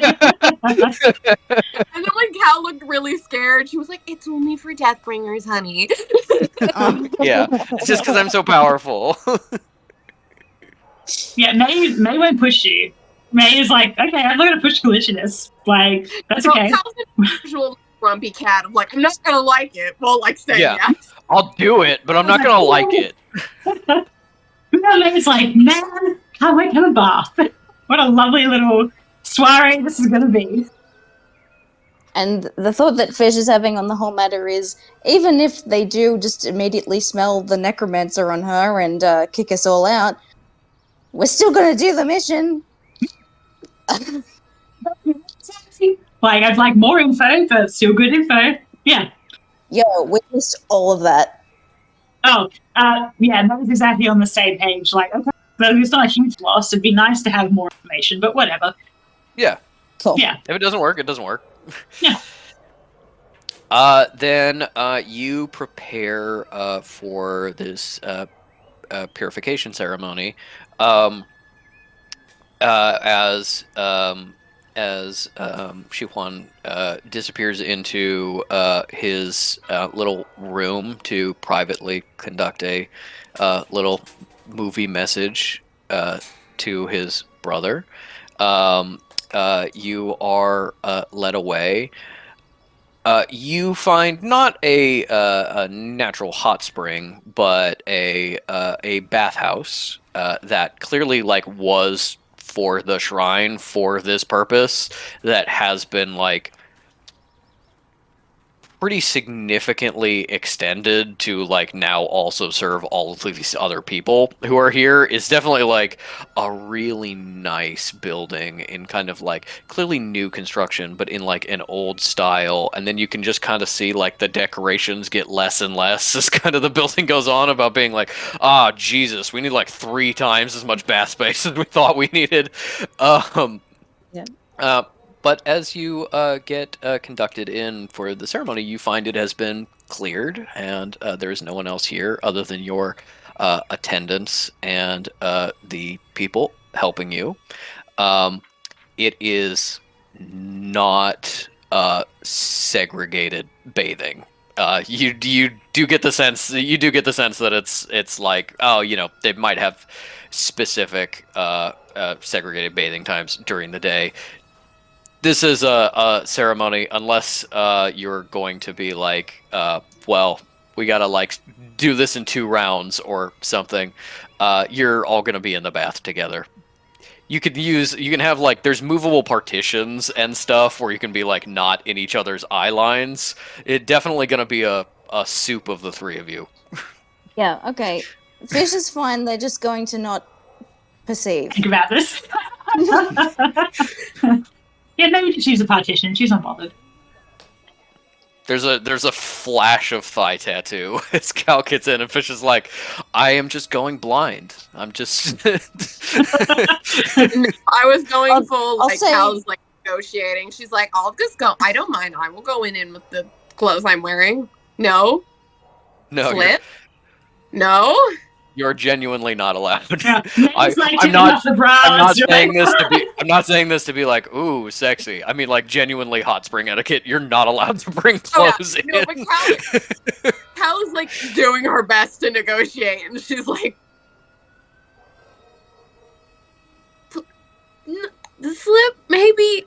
The guy who's guiding you fully does not speak any English, and so like is stopping you and then like gesturing to the clothes, and you're like, well, just this, and it's like,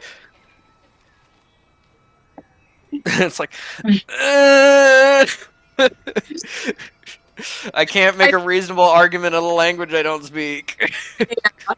I think May is like, splish splash, we're having a bath, and like, Yeah, literally.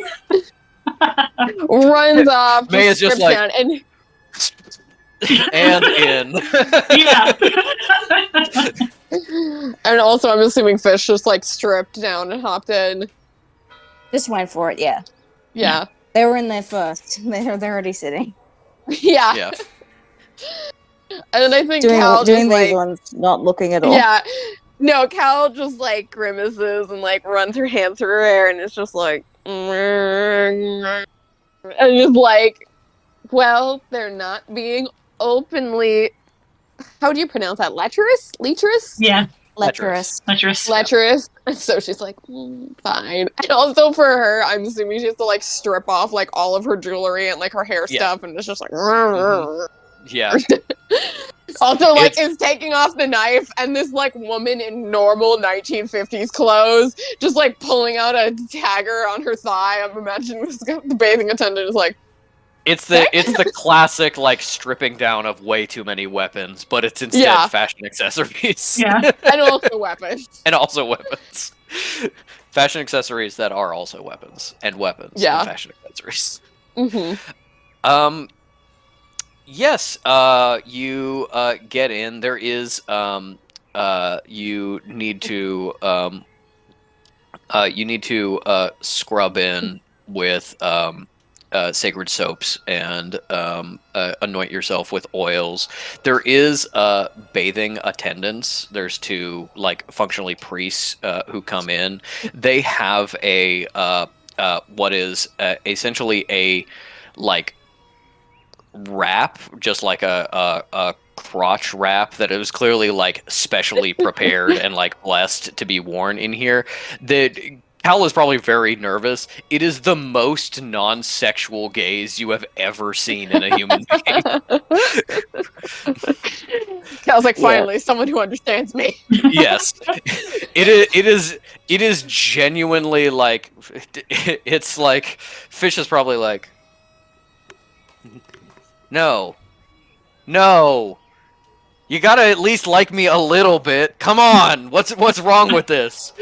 You're looking at me like I'm meat, and then Cal is just like, oh my god, they're looking at me like meat. I've never been more comfortable.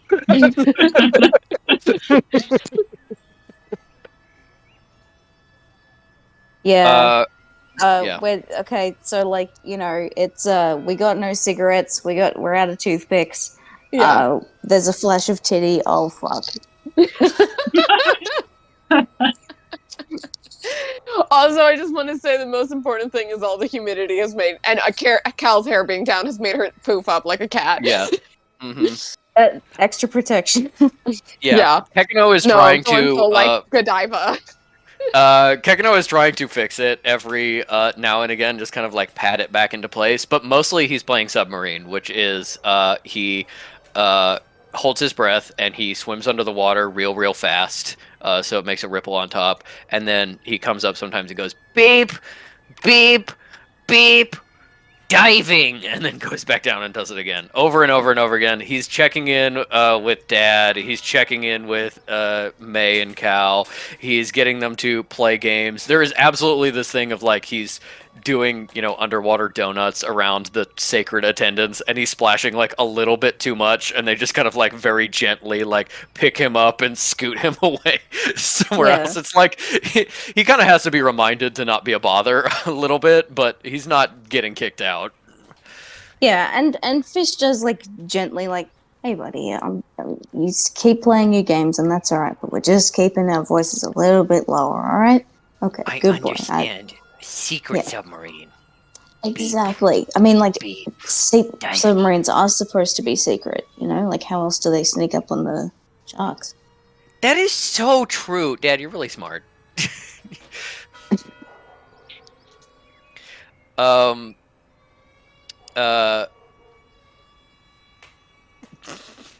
Jesus. um. As the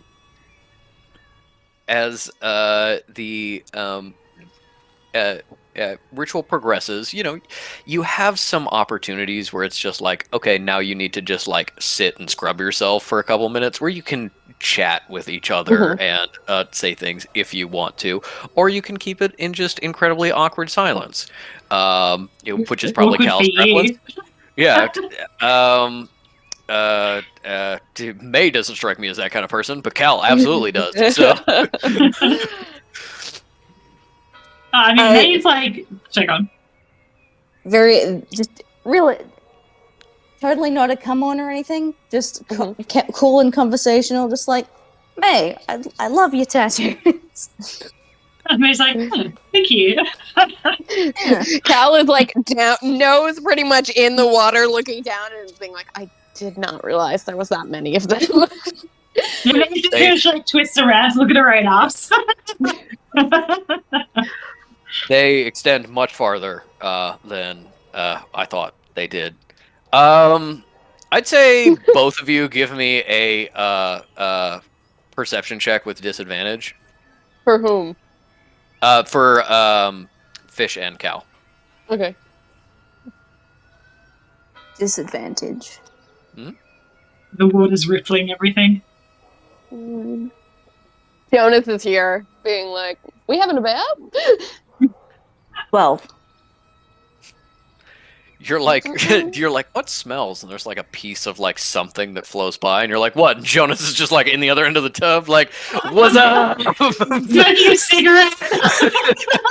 oh, that bastard. Sorry, what was that, Minnie? I also got 12. 12 for both of you? Yeah. Okay.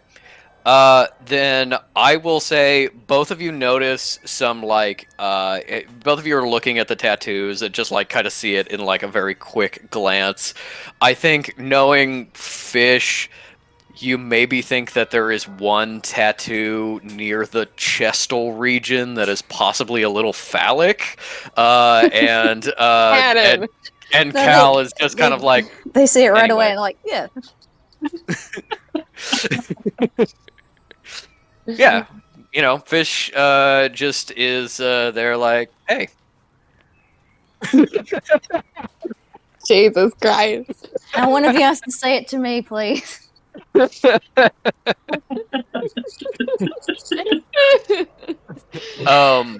has been doing her best. She's just like, this is Yeah. how she's operating. She's like using her like mage hand. I'm not, maybe not her mage hand, because they don't think she's using weird magic, but like using enough of the sense and also using Kekano as like a seeing eye seal, of being like, nope. I Cal goes, will not proceed. soap. And now I can't see. He's like wrapped her hair around her head.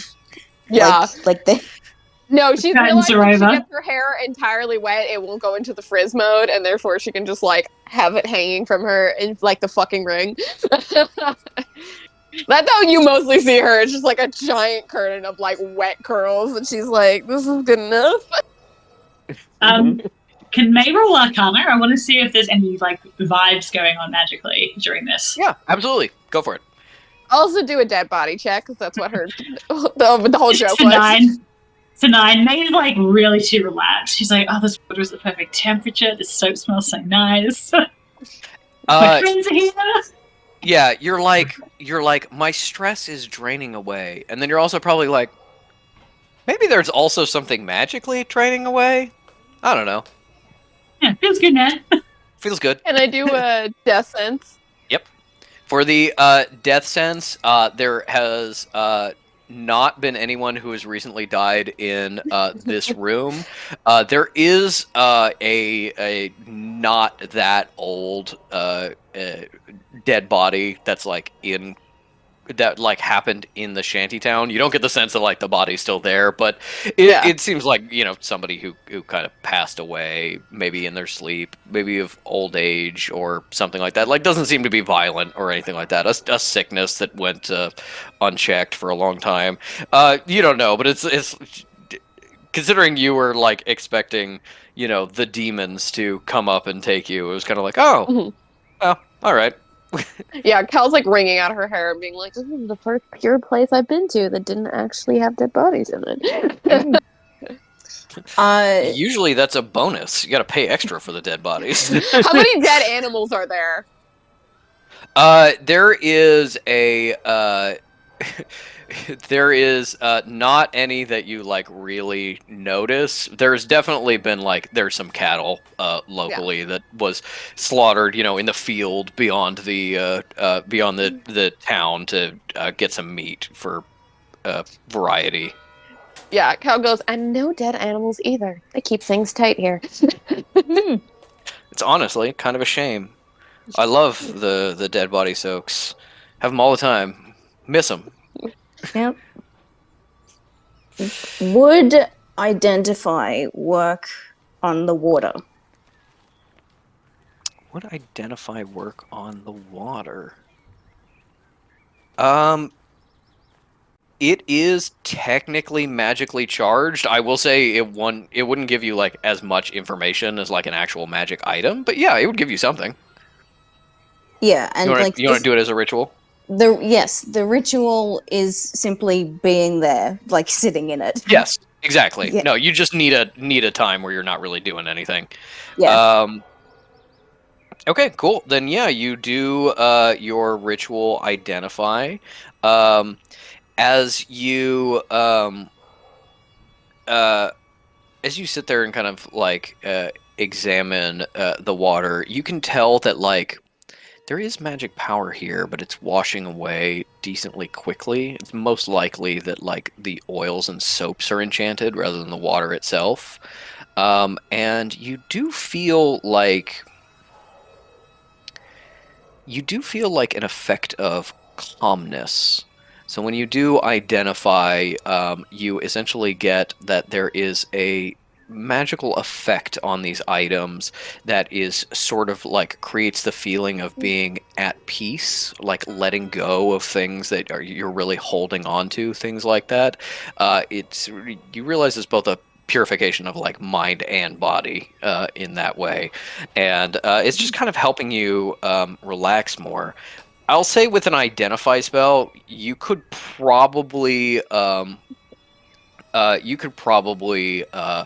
describe this well enough to May that she may be able to like develop a soap or something with a similar effect.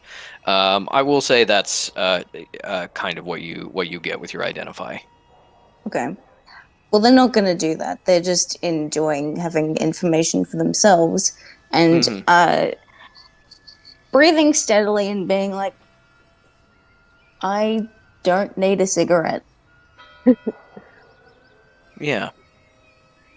It definitely, you know, you were feeling the urge before you came in here, and you are feeling it a little bit less now. Mm-hmm. Even after the flash of titty. Was it a tan or a pale titty? We didn't specify. Good question. One that only fish can answer. I don't think it's a question either. No, I was immediately gonna follow out my joke of it wasn't a flash of titty for me. It was her going, what? Yeah. Wouldn't, but that's very funny. It's actually, there's a poem, if you trace it up from my foot, up the side, and around over my back. No, I was thinking, yes, this was Kel, and like the hair is parted Godiva like just the wrong way slightly, and it's like, oh fuck, okay, not. I thought that was okay to look over there for the time being, but no. Yeah. Also, Jamal and Center are on the phone right now. Like, do you feel like something's weird? Is there something weird? There's an energy, right? I feel it too. Do you think are our girlfriends having a bath with fish right now? How fucked up would that be? Super fucked Sitter's up. like, I'd be okay if they were having a bath together with Kekano. That sounds fine. No fish. Sinner and Jamal's like, I feel like they're taking a bath together. And Sinner's like, honestly, May and Cal, sure, great. Sounds hot. I feel like fish may be there. Oh, that's awful. We need to stop this. Jamal has become a sensitive, but only in Yeah. terms of knowing when his girlfriend is naked, not in front of him. I remembered I had this photo and I had to be looking for it. So there it is. Yeah, that's the one. That's what Cal looks like right now. Mhm. I forgot about this one. Yeah, no, that's correct. But I will say, with the soap and with the fact that I think she can tell fish is trying to be respectful, especially because, like, compared to yesterday of being a little, just kind of in her mind, in her perspective, just like super fucking with her and really like teasing her about like Absolutely. intimacy. Yeah, Yeah. jokey joke, super joke. She's like, wow, fish learned respect today. Fish was so moved by this religious artifact. Yeah. Instead of being Fully extremely Delulu. dissociated. Yeah, Mhm. fully Mhm. like fish knows this is a holy, respectful place, and bodies are bodies. They're just big sacks of meat.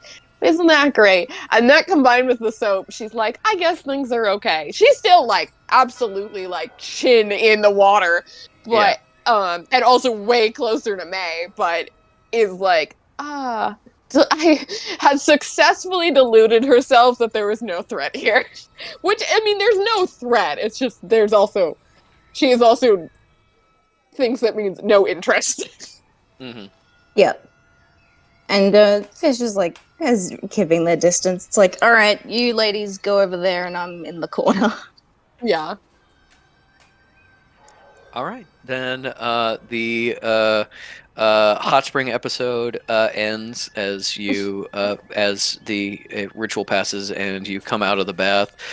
You are shielded and given towels that are genuinely the roughest piece of cloth you have ever felt in your entire life. It's genuinely you.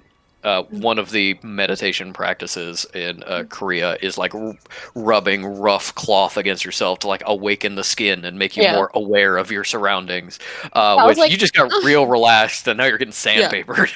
Yeah, and Cal's like, oh, these are like the towels at the temple. She's like, "Oh my god, these are so nice. What is this thread count? 3? We only have Oh, it 2 back reminds me home." of my childhood. Yeah. And then I'll have because her hair is going to be unmanageable while wet. I'll have Cal go duck over to May and see if she'll help her braid her hair.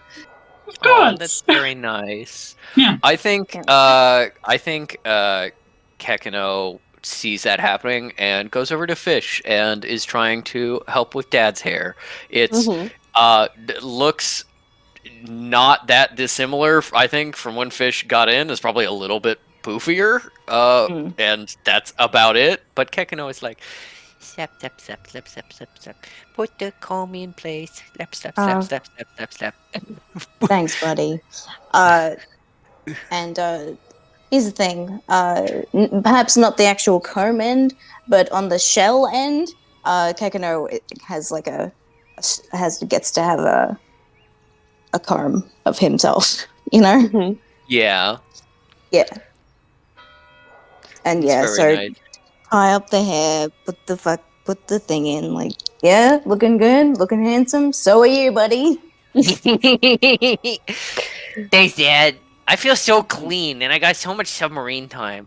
And everybody was so fun, and we took a bath all together. We've never done that before. We should do that more often. Yeah, well, I mean, where do you think we're going to be doing that?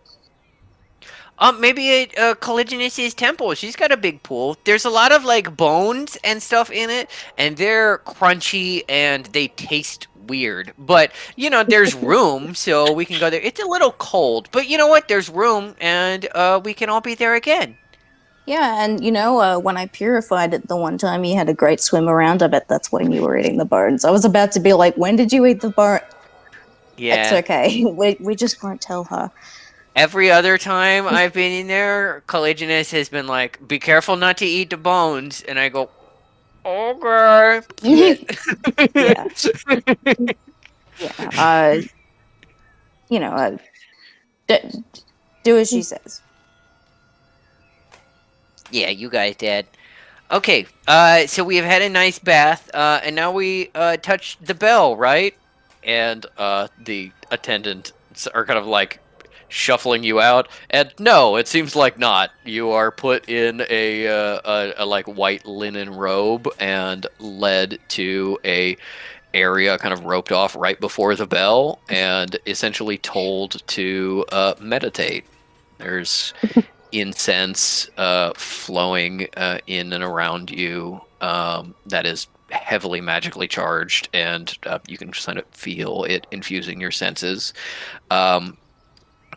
This is a opportunity if Fish is familiar enough with kind of like sense altering meditation in the way that they've had to learn to commune with their dad, that they can have a certain amount of control over it.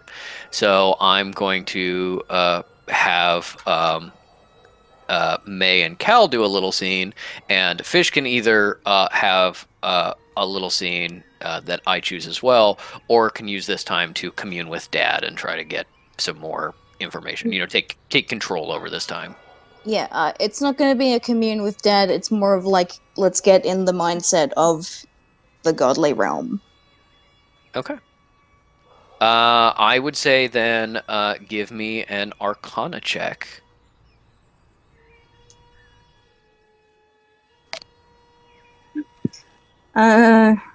That's just an 11. Okay. As you sink into, instead of hitting my sound effects, I keep opening up Spotify, which I have to like really like thrash punk music right now, and it would be I was gonna so say the jarring Arcane season 2 soundtrack. if it would be so jarring if I started playing that in my ear accidentally.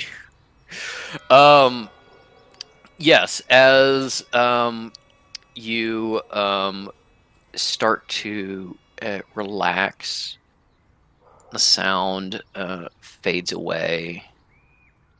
People kind of disappear from you. Fish, you find yourself in a little bit of a vision as you commune with the godly realm, looking for Lord Inari, and the sound of the shrine around you morphs and changes. Hello. Oh, and now there's a kitty. You're going to be part of this scene too now. Whoop. The sound of the shrine fades away and then redoubles with new sound, and you can hear the realm of the Okami, where Kitsune's grandmother was from, that you visited the one time. Hear small yips of fox servants moving through, and there's a connection there, a trail that you start to try to track. You feel this almost like a scent, feeling of hunt, finding, as it leads you away from scattered visions of the court of the Okami. And you see blurrily a coastline. And as you start to head in, vision starts to fuzz. The feeling of hunting is still there. But now it's not a god you're hunting. It's something else. And you find your vision replaced instead by a street. It feels familiar, the feeling of being in this vision, in this viewpoint before. And you are hunting. You don't know who you are, but you get the sense that there is a dangerous monster here, threatening you, threatening your friends, town where you grew up. As your vision peeks around the corner, you see the monster. Just a man. It's your neighbor, actually, or was your neighbor. But as he turns from his conversation, catches your eye, and smiles at you, no one else reacts. No one else sees what you see. As his face contorts slightly and black veins appear under his skin, and he gives you a little smile. And you push yourself out of this vision to find that some time has passed. Now we'll do. Hey, boy. You slamming into the door over and over again? Okay, you're trying to catch your tail. He was making a lot of noise. You probably couldn't pick it up. Let him do it. Yeah, no, absolutely. He loves trying to catch his tail. Then I think it will be May's sort of relaxation vision. As May centers herself kind of in her power, what are you trying to focus on?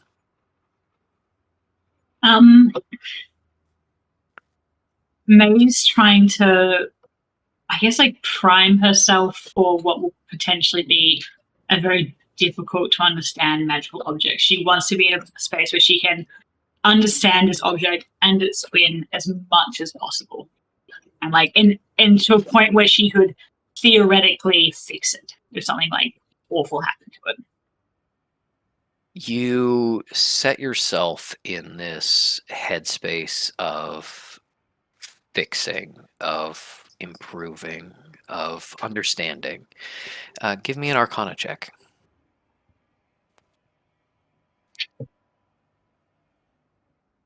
That's not great. Give me a second. Yeah, that's not great at all. That's a 6. I'm going to use Flash of Genius. Oh, no, shit, I can't. Oh, no, I can. To bring it up to a 9. Okay. Odd. No, hold on, Patrick, do I still have Fortunate Soul? You do, yeah. I mean, see that then. like, technically it's probably been more than an hour, but I don't care that much. So, this is all part of the same, like, scene. So, yeah, yes. much appreciate. All right, well, again, I hope for something way better. Marginally better. Okay. That's 10, so that's 13, and I'll use Flash of Genius on this one to bring it up to a 16. Okay.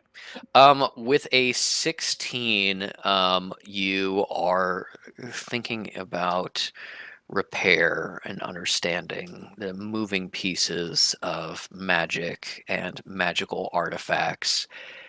And as you're in this headspace trying to be receptive, trying to open yourself up to how things fit together, how you can understand what is happening, you feel like a pattern is emerging, one that you're too close to A little understand. guy.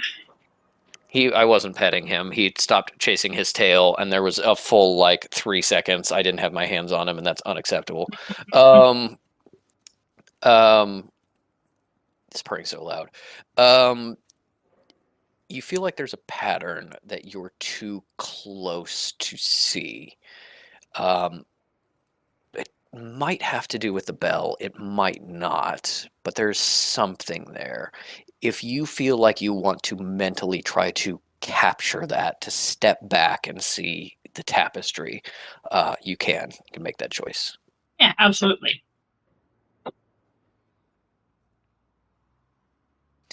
As you step back, what you find is not an understanding of the bell necessarily.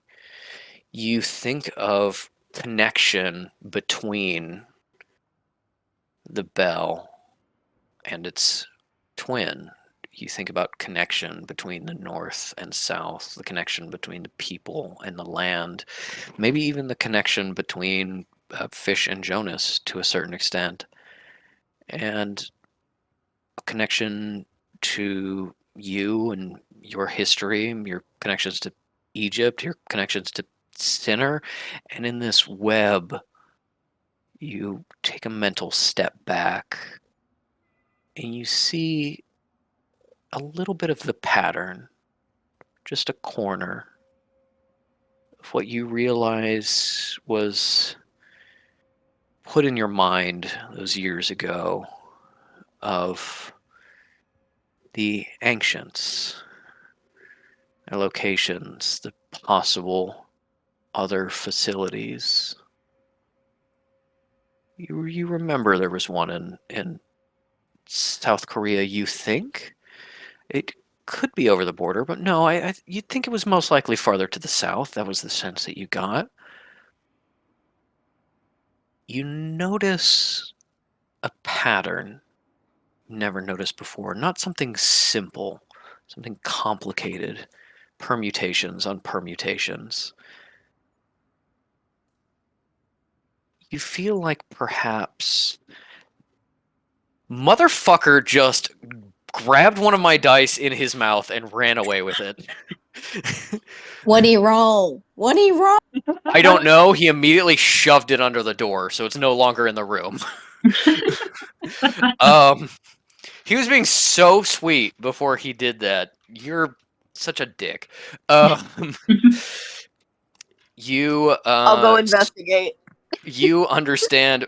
Do tell me what he rolled. You understand the pattern a little better, and you recognize places. He got a 4. Nice. Out of what? What was the die? I think it was a D8. Yeah, it's a D8. Okay. Hey, pretty good, boy. Also, it looks like his eyes. Wow. You stole that on purpose. Hi. Thank you. You coming out? All right, bye. You are noticing how the pattern is interrupted. You investigated some places that ended up being false leads, ended up being, there actually was a thing here. It's entirely destroyed, but I know that it led to this area. And you've started to put together the permutations, and you think you understand. You have a greater understanding of where these facilities are more likely to be, the way the subtle play of ley lines matches up with their location. But you also notice what's not there, things that are missing, chunks that should be part of the pattern and are not. And you're really going to have to sit on that thought and examine it before it could potentially lead you to a discovery. But with these thoughts of patterns and understanding of fixing, I think you recognize a network with a missing piece. At least one missing piece. and that maybe even in a secure bunker of a conspiracy to overthrow the Faceless Ones, perhaps not all of that information about your other facilities would necessarily be stored in a place that could be accessible. Not easily accessible, but accessible. And maybe if you find the missing pieces, that will be a better guide than the pieces you have actively been looking for. Okay. And now, Cal, what kind of like meditative mind state is Cal in? What are you sort of sinking into as you are meditate and are cleansed at this time? I think Cal focuses on something that is just kind of like a pure connection to magic, which she's had to kind of start learning how to do since she's left the temple, because all the time it's like, well, yes, you have a really strong necromantic connection to death, but also you have much stronger connection to magic than most of your fellows, just because you started as a mage at a much younger age than most people. You studied it every day. You constantly are using magic with your like low level death sense and stuff like that. So I think she's just tapping into. I mean, stupid fucking phase 2 lore. I don't remember how common the source is for. I think she would know as a necromancer, because I was like, I can't remember if it's like common, but I do know that the necros know about it. So yeah, so she's just thinking about the source, which is a stupid name. It's also the name of them all here, and I am thinking about them all instead of the fucking stupid phase 2 lore. The mall has very good corn dogs. As phase 2 does not have good corn dogs and therefore is inherently inferior.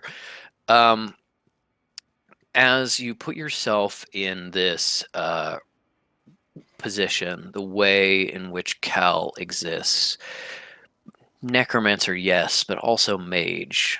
Relationship to death, yes, but also relationship to magic itself. Give me an Arcana check.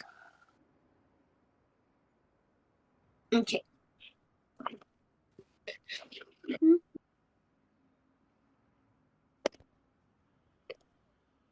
16. 16. With a 16, you turn yourself inwards towards your magic, towards your relationship with magic, towards what you think magic is and what it could be. And I think you start thinking about all the other magics you've seen, not just the ones that you've studied, but the ones that you didn't study, the things that were surprise to you, that were strange. Jamal with his copying magic, not something you ever read about before, although seemingly, decently common in the wider community. Fish's very interesting connection to magic of connection, the relationships between people, not something even you considered could be magic. And also others. There's the Tuisu clan, their magic of cold and souls and binding. Magic is greater and stranger than you thought it could be. And it's with that thought that you feel an inner chill, a wind blowing under the door of your soul, a sense that something is wrong. Wrong with you? No. Wrong with the world. A sore that hasn't been noticed in the nexus of magic in the nexus of necromancy, in death. There is something wrong with death. And as you think that, there is a feeling of being watched, of being considered, a feeling of interest, very faintly, imagination or reality, feeling of breath on the back of your neck, of a figure standing over you, gone in just a moment, but very far away, echoing in the distance, in the wind of your soul.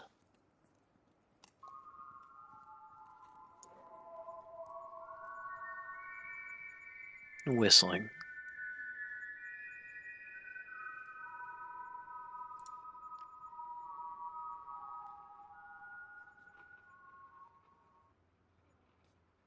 Whatever it is, it's wrong.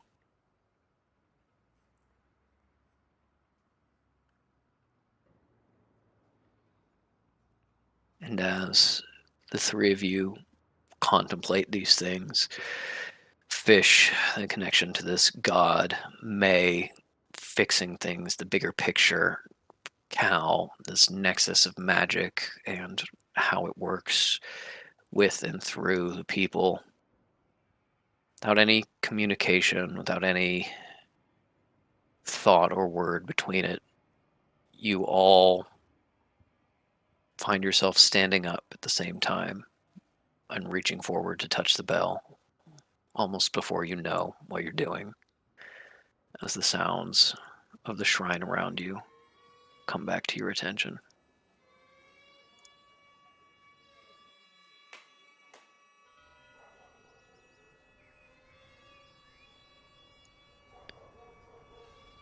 As you reach out and touch this incredible magic object,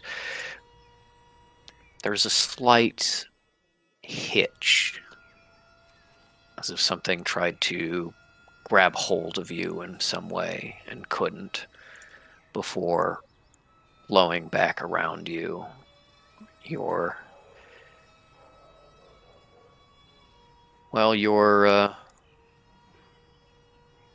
purification, protecting you from the magic of this thing. And as it flows around you,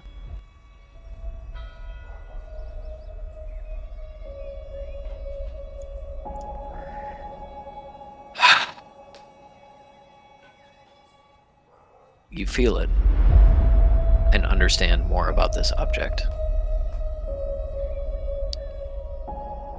In some ways, your powers intertwine. Not truly, but they complement each other. Fish sees a quick glimpse, image of the back of a large man, glowing footsteps of the god that passed this way before, that fed off this bell previously, and in turn fed it. May, seeing the incompleteness, what should be whole, what should be fixed, and is not. And Cal feeling this almost like a hole ground. Magic packed so densely for such a good and true purpose. But still, this could be a battery for anything. And then all three of you at the same time see the connection between this bell and the other one, and feel it entirely and completely severed.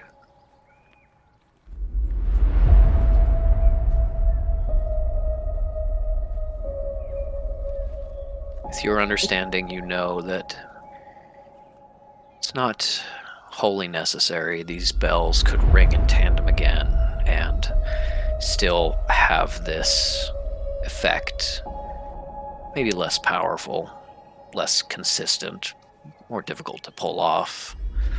But this inherent unity between them is gone. And not just gone, destroyed.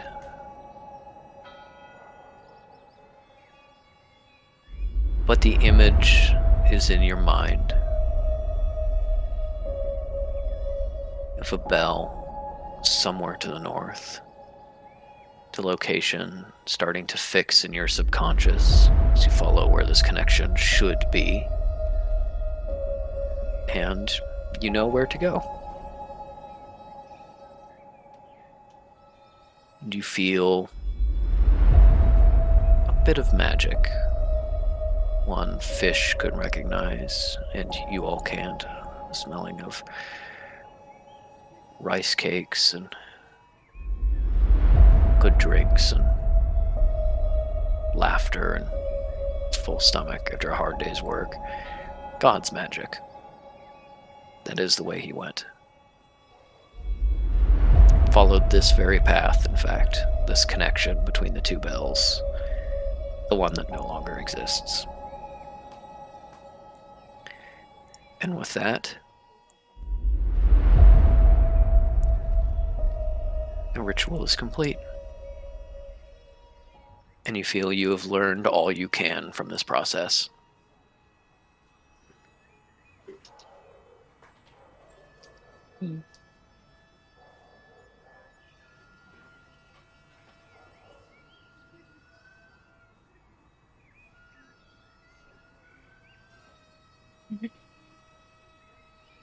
I've learned that I, Ink, need to voice my theories as they come to me.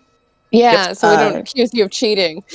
Yeah. No, we don't accuse Ink of cheating. That is not true. Genuinely, But I do enjoy the theories. That So. they called it. So I'm just making a tease. Surely we're on the same page here with what's going on. The right? bells are Jonas? ampules? Yeah.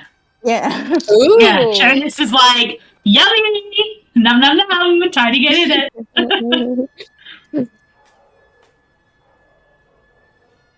And then there's also the Whistler and like the corruption of death.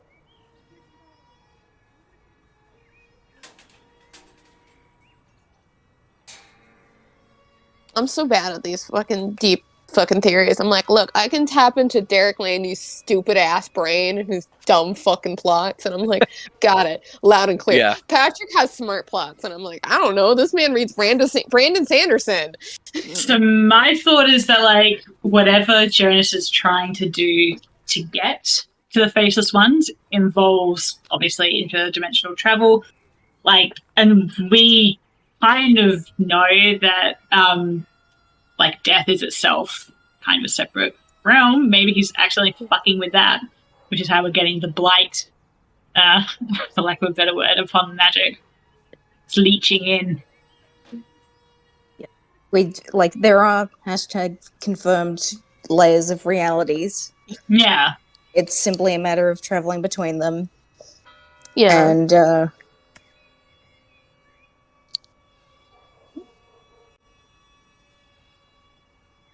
think y'all can also hypothetically go to the Death Realm.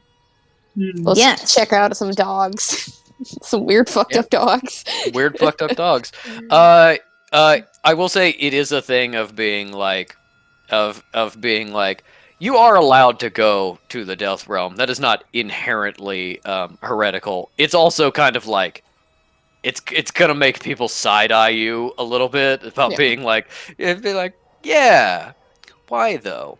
But so you do know that, like, you know, your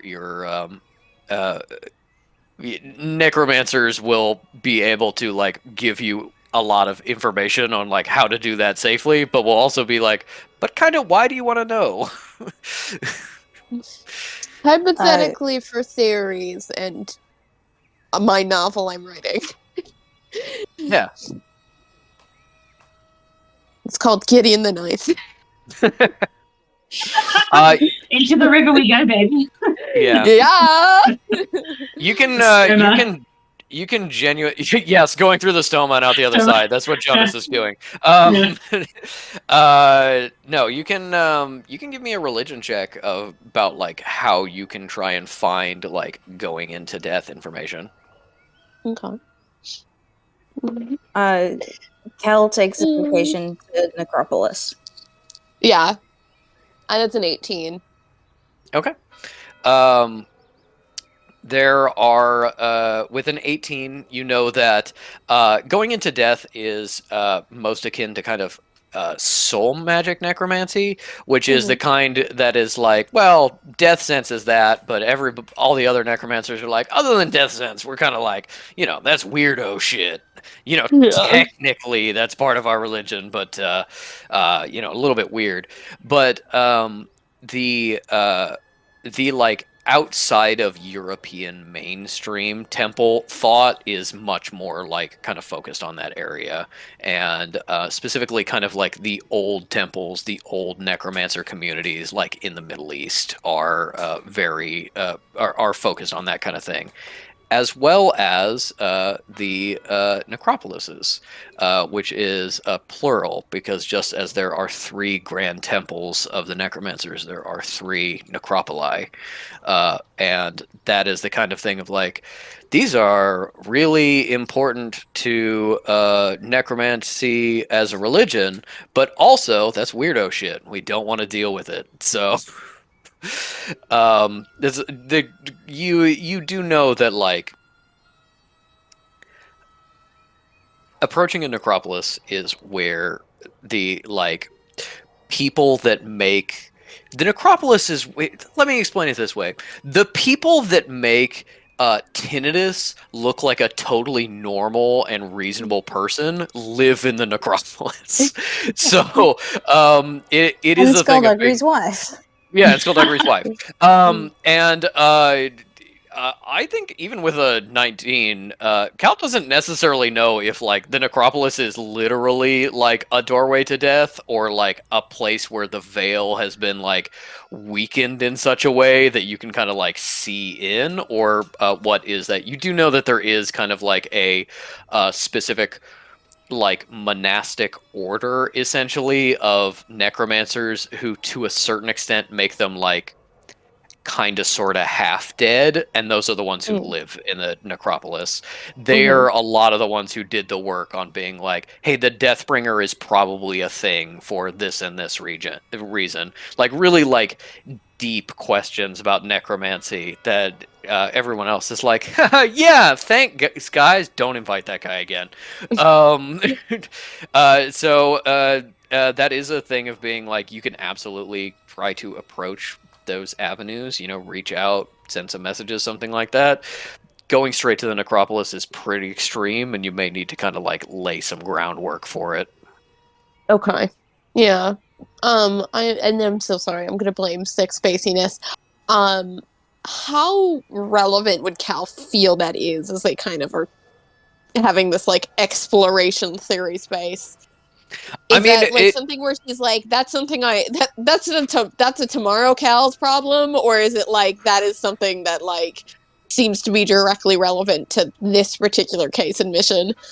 A tomorrow Cal problem. Okay, cool. With an idea. Just being like, yeah, something's fucked up with death. Here are some possible avenues to explore that. Maybe it'll become more relevant. Maybe if this god is dead or like partially dead, it will become more relevant to try to like see what's going on in death as part of this mission. Right now, you're like, I have no evidence that that is going to be the case. And you can tell me if this isn't feasible. Now that May has felt how powerful this thing is, and also seen all the work on it, and also that sense of like, right, like there's a root warden potential location in this vicinity. Is it reasonable for her to think maybe these were the ampule, or like, a combined ampule? Can I have her roll for that? And I'm going to ask for advantage for repository of knowledge. Do give me with that repository of knowledge. I will say you gave it to yes. me. I would say Yeah. this is either an Arcana or History check. The DC to get like this full information is very high. I will I warn bet you. it But- is. but I bet yes, it you is. you absolutely can roll. Okay. All right. I'm gonna go for history because that's a higher bonus. Nat 20. Come on. Nat 20. That was a nat 1 then, so let's aim for better. Fight out of the way for the nat 20. Yeah, I definitely haven't gotten it. This is 17. Oh, hold on. And I'm going to use my final flash of genius to make the dirty. Yeah. Final one for the day. All right. Yeah. Flash of Genius, dirty 20. With a dirty 20, you're looking at this. This is not ancient symbol work, but you also know, like, hey, you know, maybe it was like, well, the bronze this is made of was originally an ancient thing or something like that, and that's why it's so powerful. It crosses your mind as like, that's a theory that could be true. You know, there was a lot of like, this is actually a weird historical thing, but there was kind of this like proto-archaeology in semi-ancient Korea where they were like, yeah, we're gonna dig down and like see what's up because we, you know, the kingdoms have risen and fallen. We've kind of forgotten what was here before. That was mostly part of like every Korean kingdom trying to like prove that they were the one that was supposed to inherit the peninsula. But you know, there certainly was this ancient cultures here a long time ago. We're digging down, which is where you found ancient stuff. With a dirty 20, I don't think you can say like, yes, that's true, or even that that's likely, but it is definitely a theory. You know that the bell, like as it is not like ancient technology. But it could be, you know, potentially enhanced by an ancient technology in some way. That is certainly plausible with the historical knowledge that you're getting. And I will also say that what you understand this as is like not an ampule. Definitely not an ampule, but maybe ampule adjacent. Maybe something that it does not do the same thing, but does maybe something a little bit similar, whether that is because it is ancient technology or just because like the idea of concentrating power is not a particularly unique one. And there's nothing at all that reminds her of the material that the ampule was made of? No. There is definitely this thing about being like, God, if this was like glass and weird metals I didn't recognize, I could 100% say that this was an ancient thing. But instead, it's just a metal that we have had for most of human existence, even before we knew how to melt it. And honestly, you've probably found like samples of like bronze and brass that you can pretty conclusively date to like in the Ancients period, like actively being used by people under the Ancients after the Faceless Ones left. So it's the kind of thing of being like, God damn it, are you old or are you really old? I don't know. Okay, so maybe at the very least, I think like the reasonable theory for her to come to is that this is at the very least a repurposed ancient like material. At the very least, I think with a dirty 20, you could say this is like theoretically as dangerous as something you would find in one of these labs. Whether it actually came from one of them or not is a future problem, essentially. Okay. If this came from somewhere, I gotta find out where in case there's more stuff. If it didn't come from somewhere, this is still very dangerous in its own right. Okay. If I may is going to do like a literal CAT scan of the symbols on the bell. If I like the later comparison stuff. Sure. You go through this really like intensive purification process in which you get naked and wear robes and meditate and are purified and then touch the bell and have this transcendent experience. And then you take out a little cat-looking statue, and you just kind of like hold it up and do like the line-by-line scan as you walk around. Yeah. Callanfish absolutely see one of the attendants be like, "What?" And like start to step forward before Shi-Huan goes, No, it's fine. It's ready now. He owes me his life. Cool. Okay. May is deeply troubled, but whatever, I guess. it's kind of like the equivalent of being like, all right, we go into the Vatican. We go to the chair of Saint Peter. We Take out the pray Polaroid. and purify. Now we got a swab and like a little tray, a petri dish. We're taking a little sample of the material, and everybody else is like, I mean, I guess you can do that, but why the fuck would you? Yeah, that's fine. May wants to talk to Shiwan after this. Yeah, the this kind of moment of sacredness ends as you step out of this sort of allotted space, and you can see that a lot of these priests were watching you. And having paused their task to witness this, are now stepping out to distribute evening meals and like close up the shrine for the night and things like that. Check on the people here, turning back to their work. And so yes, you can find a moment to speak with Shihuan. Can you guys want to do anything? This is just they don't bring this up to anyone, but they're thinking about how Jonas is out there, and if they can feel Jonas, Jonas can feel him. Them, both pronouns are acceptable. Yeah, no, Fish is just thinking about this and just being like, I did tell them that most recent. I did tell them that about that Jonas stuff 2 years ago, right? Yeah, I definitely did. Yeah, probably. Maybe. Anyway, you know what? If they don't know, that's for the best. I'll just punch Jonas in the face myself.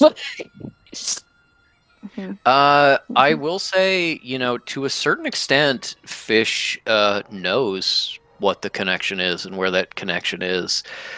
They can check on it. Yeah, you sense before the invisible connection, this hidden piece in your threads that connects to Jonas, that you just don't want to open those can of worms, that if you can keep out of your own sight, you can also hopefully safely ignore. But yeah, you know where that is, and you know that you can try to do something about it, but God, do you not want to? So it's just quiet consideration time for Fish, giving Kekano pats and then occasionally being like, passing him over to Cal and being like, all right, my turn. Okay, your turn again. Kekano just rolls across the floor. I think if they've been given access to their stuff back, Cal is taking notes and going through her notes and just kind of studying. The sacredness has ended. You can genuinely one of the attendants is probably standing by with your clothes and stuff to be like, you can step into this room and change back if you want. Yeah. You can have access to all your stuff. You can write down notes. You can do whatever you need to.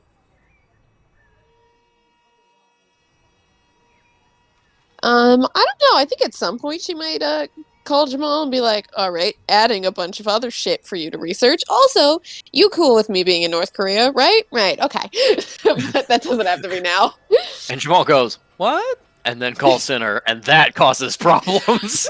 We'll get there, because Cal does not know. Even if May was like, hey, I'm not going to tell Sinner, Cal would be like, obviously, I understand. And then she'd be like, hey, Jamal, I'm just letting you know where I am. And then Jamal would be like, cool, I got to take a call. Yeah, that'll happen. I don't know if that happens this session, but that'll happen. Oh, that's tasty. Look, next time Fish and May are alone, they're going to be like, hey, your boyfriend did say he'll kill me if... so let's just be cool, all right? Be cool, guys. Be cool. Everyone's like, no one's telling Sinner. And Cal's like, obviously, I don't speak to the man. Anyways, Jamal. You come back, you get back to South Korea, you're incredibly fucked up and been through traumatic incidents, and you just look at each other and he goes, nobody speaks a word of this. We take this to our graves. Why is Sinner calling me? We will.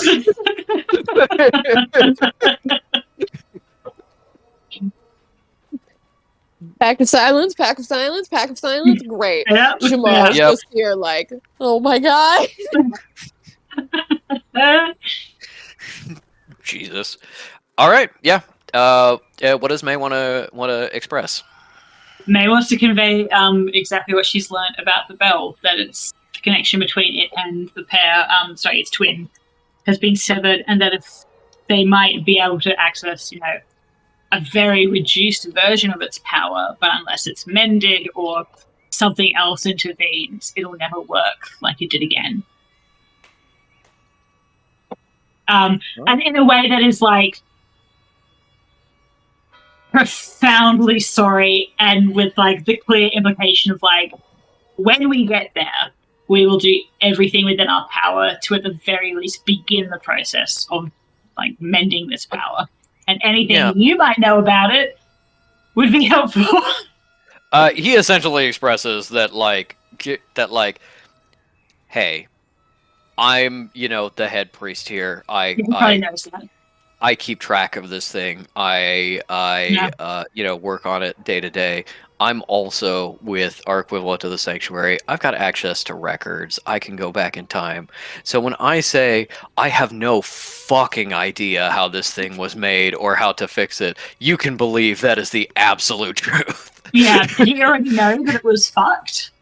No, he did not. And when you tell him that, you see grief, grief that his purpose is in some way undermined. What this could potentially mean for his brother on the other end, who was staying local to kind of see this through. The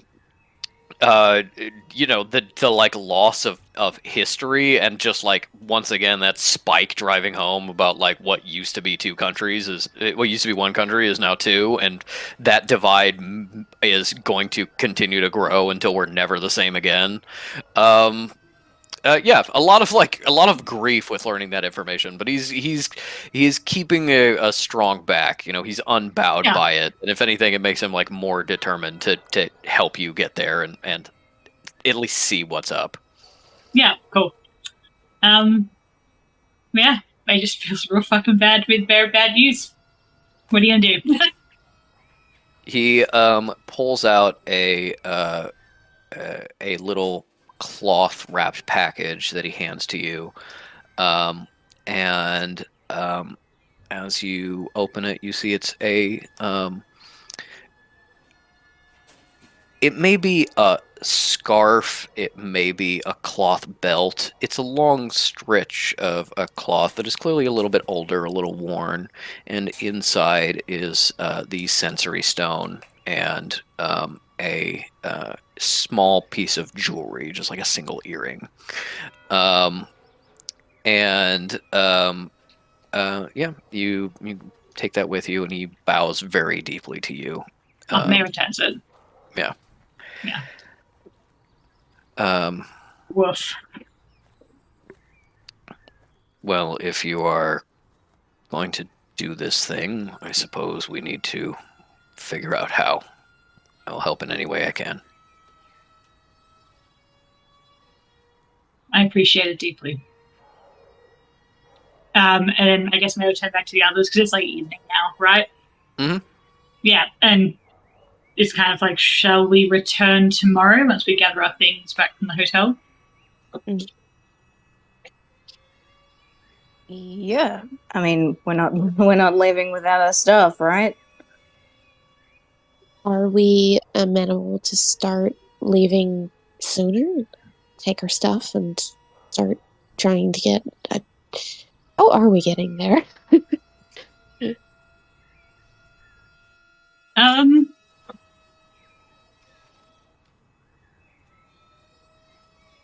This is Ellie talking. Should we be asking him to maybe connect us with the sanctuary? Here? Yeah. Maybe we should be at the House of the Dragon. Yeah, and be like, I think that makes a certain amount of sense. About being hey, I'd love to have you as an intermediary. We should probably go there and actually talk to these people face to face instead of you passing the message. That makes sense to me. Also, I was totally going in the direction that you were going to be May steals a private plane. Flies over, parachutes out. The North Korean army blows up that plane, but we're already not there. We're under an invisibility spell. We have to free fly down. We can only open the parachutes at 400 feet because above that is where the anti-invisibility sensor is. That sounds awesome. Fish is carrying everyone down because they're floating. Yeah. I mean, because my main concern would be that we would get shot out of the air before we even get close to the drop site. Oh, most likely. That's certainly without using we've like, you know, we made a deal with the house and they've like arranged for the American and Korean army to kind of like not point their guns in that area, and then we've got a stealth effect on it so that the North Koreans don't see it. You know, without like arrangements, it is absolutely would be blown out of the sky immediately. But you could absolutely make arrangements and have that be an option. I will also point out, not as the DM, but as Patrick, that Pyonju has smuggling ties, seemingly, talking about things getting smuggled into the south on a ship. You know, she might also have some information that maybe she doesn't want to share with the Sanctuary. That, of course, perhaps has a higher cost than Sanctuary stuff. You know, the Sanctuary might just help you or expect, like, favors in kind or something like that. While Pyonju is going to need cash and life force, because this is probably sneaking into North Korea, no matter how you're going about it, probably a big ask. Oh yeah, you think? Cal's proposal is we spent the day taking a bubble bath and meditating. Let's get our shit and let's get our stuff, move, and like spend the night plotting, planning. Who the fuck needs to sleep? Let's go. Yeah. Fish is like, we gotta go to the House of the Dragon, and if they won't give us any tangible help, back to Hyungju it is. Yeah, which May would be pretty much in agreement with. You could also mix and match. You could use the house to get like funding to pay Hyunju. She's like, I'm not going to work with those guys, but I'll take money. And then it's like, okay, I'm also requiring like 30 years of life. If you want to split that 3 ways or what have you, you know, we can also do that.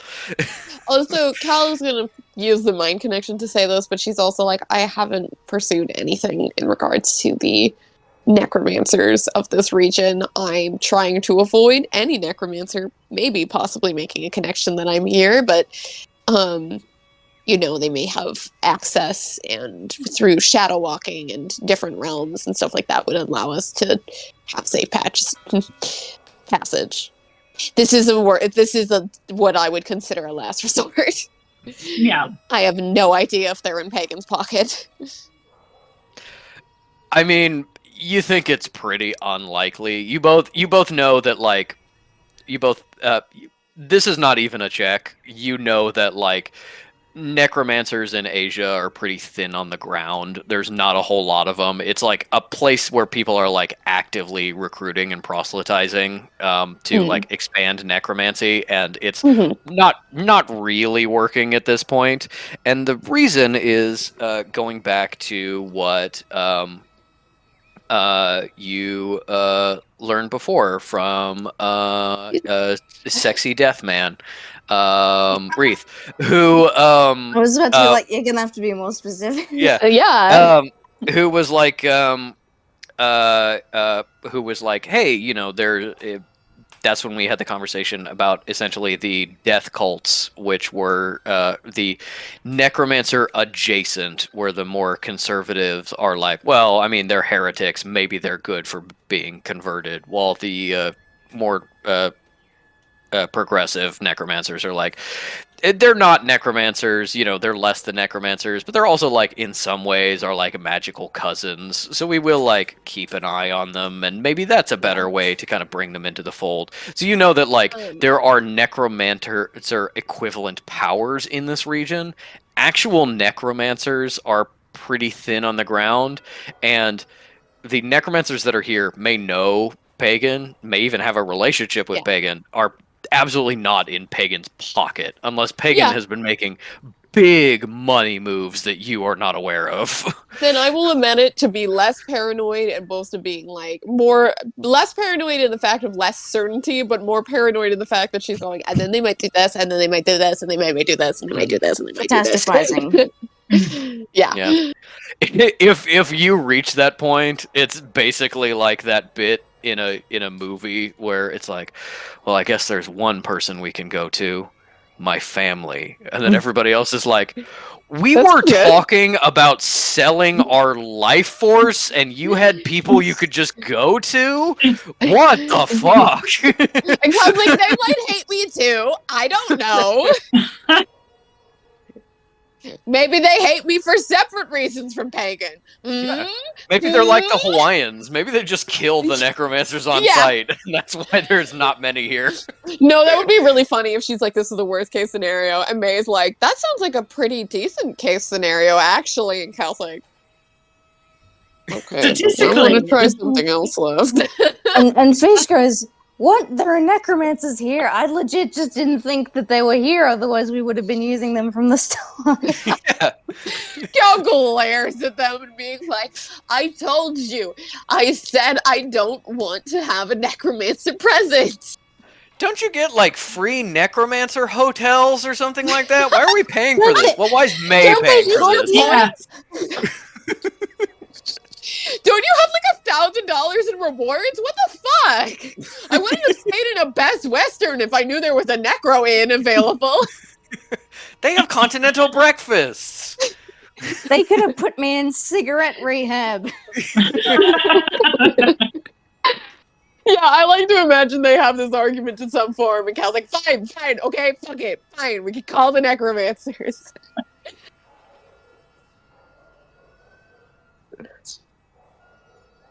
Right, should we go? And, yeah, at that point, I think go to the hotel, say we'll do our separate research. Sheila will call Jamal and be like, I'm going to North Korea, get me the any access you can to contacting or finding.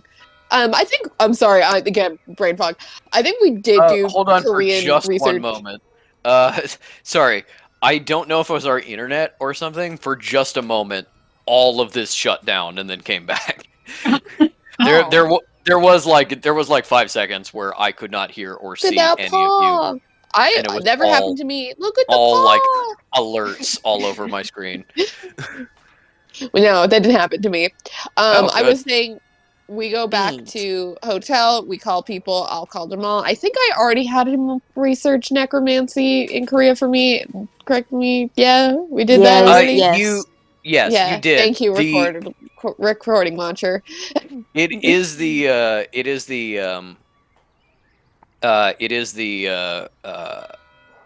like, hey, look into these things Reith was talking about. That's like the new research project, because before that you were having him entirely devoted to looking up Korean things. Yeah, I'll just be like, anything else you caught from that, I'm actively pursuing that. Also, I'm going to North Korea, just FYI. Don't tell anyone. Yeah, just FYI. I'm sure you could tell Elise. It's fine. She'll fucking find a way if she needs to. No war will stop Elise. God, it is so scary how true that is.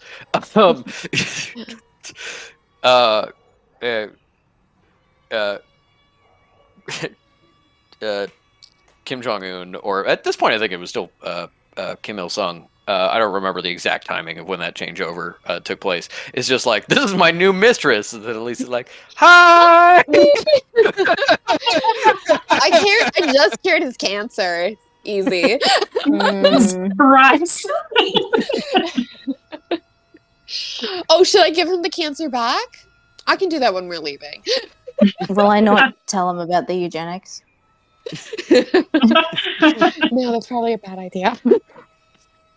I love Elise. I miss Elise. I will give him cancer back. I am setting up a satellite church here, just so you know. Just FYI. Okay, well, it's 7:30. Ellie, when do you gotta go?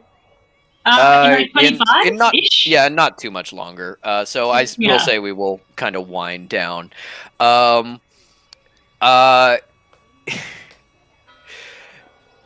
this is going to be so funny, but can Cal give me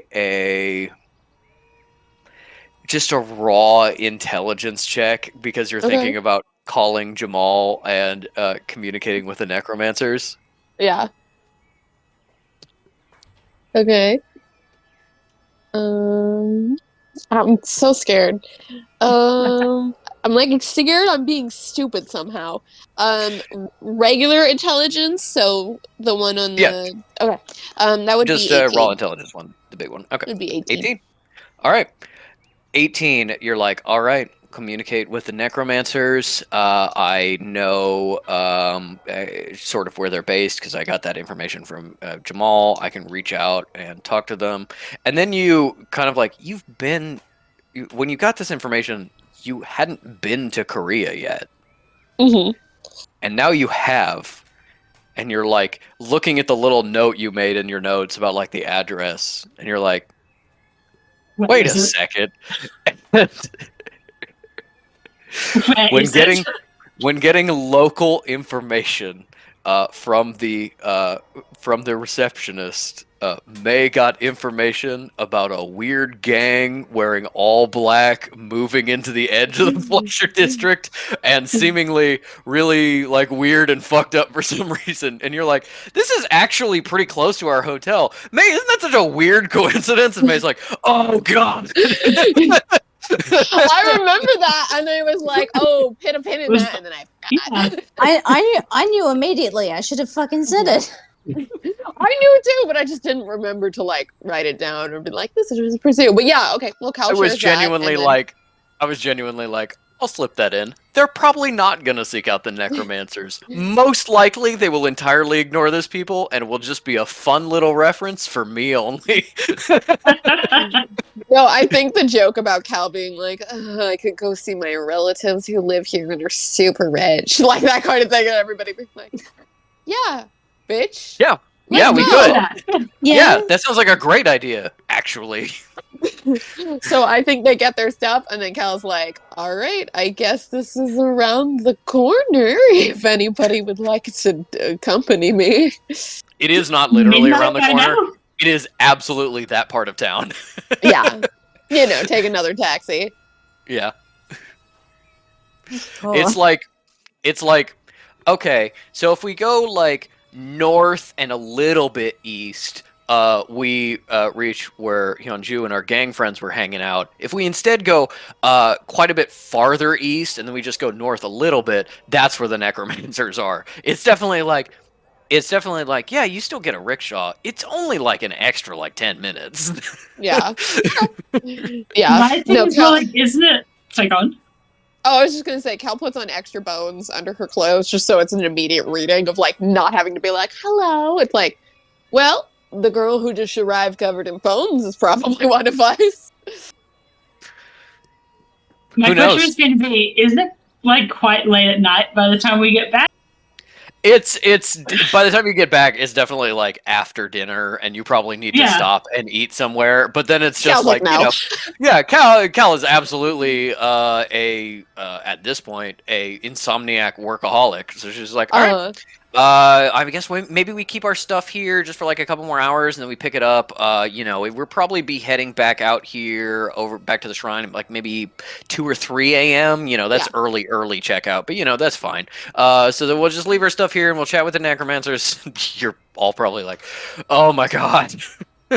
No, all Cal has done today is take a bath and meditate and think about magic. She's like, that's like hour 1 of the day for me. Come on, let's go. May's hardcore like, no, we are about to travel into one of the most dangerous places on the planet. We are sleeping. Like, I'm gonna go out on the pleasure district. I need to de-purify myself immediately. Yeah, May's like homebody. She's got like her hair like pinned, and like she's like got her like she's put on a Snuggie. Yeah, got like all of her stuff ready and like a face mask, and she's like, all right, let's go out and see the necromancers. What do you mean going out? If you wanted, if Fish wants to hit the town, I was Again, already then thinking. Cal would ask if it's okay to have Kekano as backup, just as like a Yeah. emergency line. And it's being like, I understand if and it is very much formally asking for my permission and being like, I understand if this is too dangerous, but I'd appreciate him accompanying me, and that's a way that will be able to instantly magically connect to you, and you can always. I think gestures and a poof of being like, if he's not feeling safe. Yeah. I don't know why he wouldn't, because you take good care of him. That's not a dig. I'm gonna go out and get plastered. Cal's like nodding, and she's like, I don't understand. That would be a dig. Okay, you're being you again. All right, goodbye. Enjoy yourself. That didn't last long. When Yeah. you get back to the hotel, there's a bar in the hotel, and leaning against that bar in almost the exact same position God. is Hyunju going, "Hey, so how'd it go?" She has a drink, like it looks like a whiskey, old fashioned, something like that. And as you enter to talk to her, as you walk through the room, she's just like, hey, how's it going? The bartender comes up and places another drink on the bar and kind of looks around, and Hyunji looks a little sad, just for a moment. Interesting. Don't fall for it. Yeah, Cal's like, not my fucking problem. Hey, how did it go? The two people. It was great. See ya anyway. Yeah. No. Fish comes over and is just like, hey, how about we party tonight? That sounds wonderful. I was actually looking to have a party, but my date has stood me up, it seems like. So, What an asshole. yeah, I guess free drink if you want it. Oh, thank you. It's fine. Cheers. I'll be your date for the night. All right, let's hit the town. Yeah. She tucks an arm into yours, and you go and hit the town. And I say we will end session there and deal with the consequences of that later, because there will be some. Oh yeah. I love it. Yeah. Being like, everybody let's settle in and get some sleep. We got a big dangerous day. And Cal's, fuck no, I don't sleep, bitch. I'm gonna go do research. And Fish goes, fucking no. Only if I'm sleeping in someone else's bed. Yeah. Yeah. Listen, Alan May, relaxed. watch. I relaxed the way the priest wanted. Now I'm relaxing my way. Yeah. I just followed the imagine, like, rules. Cal and May watching Fish walk out with young and they're like, well, hopefully they survive. I mean, like, And May's like, like, Cal- absolutely going to suck out their soul. Oh, sorry, go ahead. So, could we repeat that? Maybe, like, watching this leads over to Collision, she's like, do they understand that he's going to drain them of their life force by the time the sun rises once again? Yeah, baby. Cal puts a hand, like an arm, like a hand on like May's back, and he's like, if they die, we don't have to do this mission anymore. We just go home. Totally cut off. Oh, I was going to say, May's compelled by this concept. Yeah. We are. Yeah. Either we continue this mission and we are good friends, or they die and it's not our problem anymore. Make a compelling point as always, Collisionist.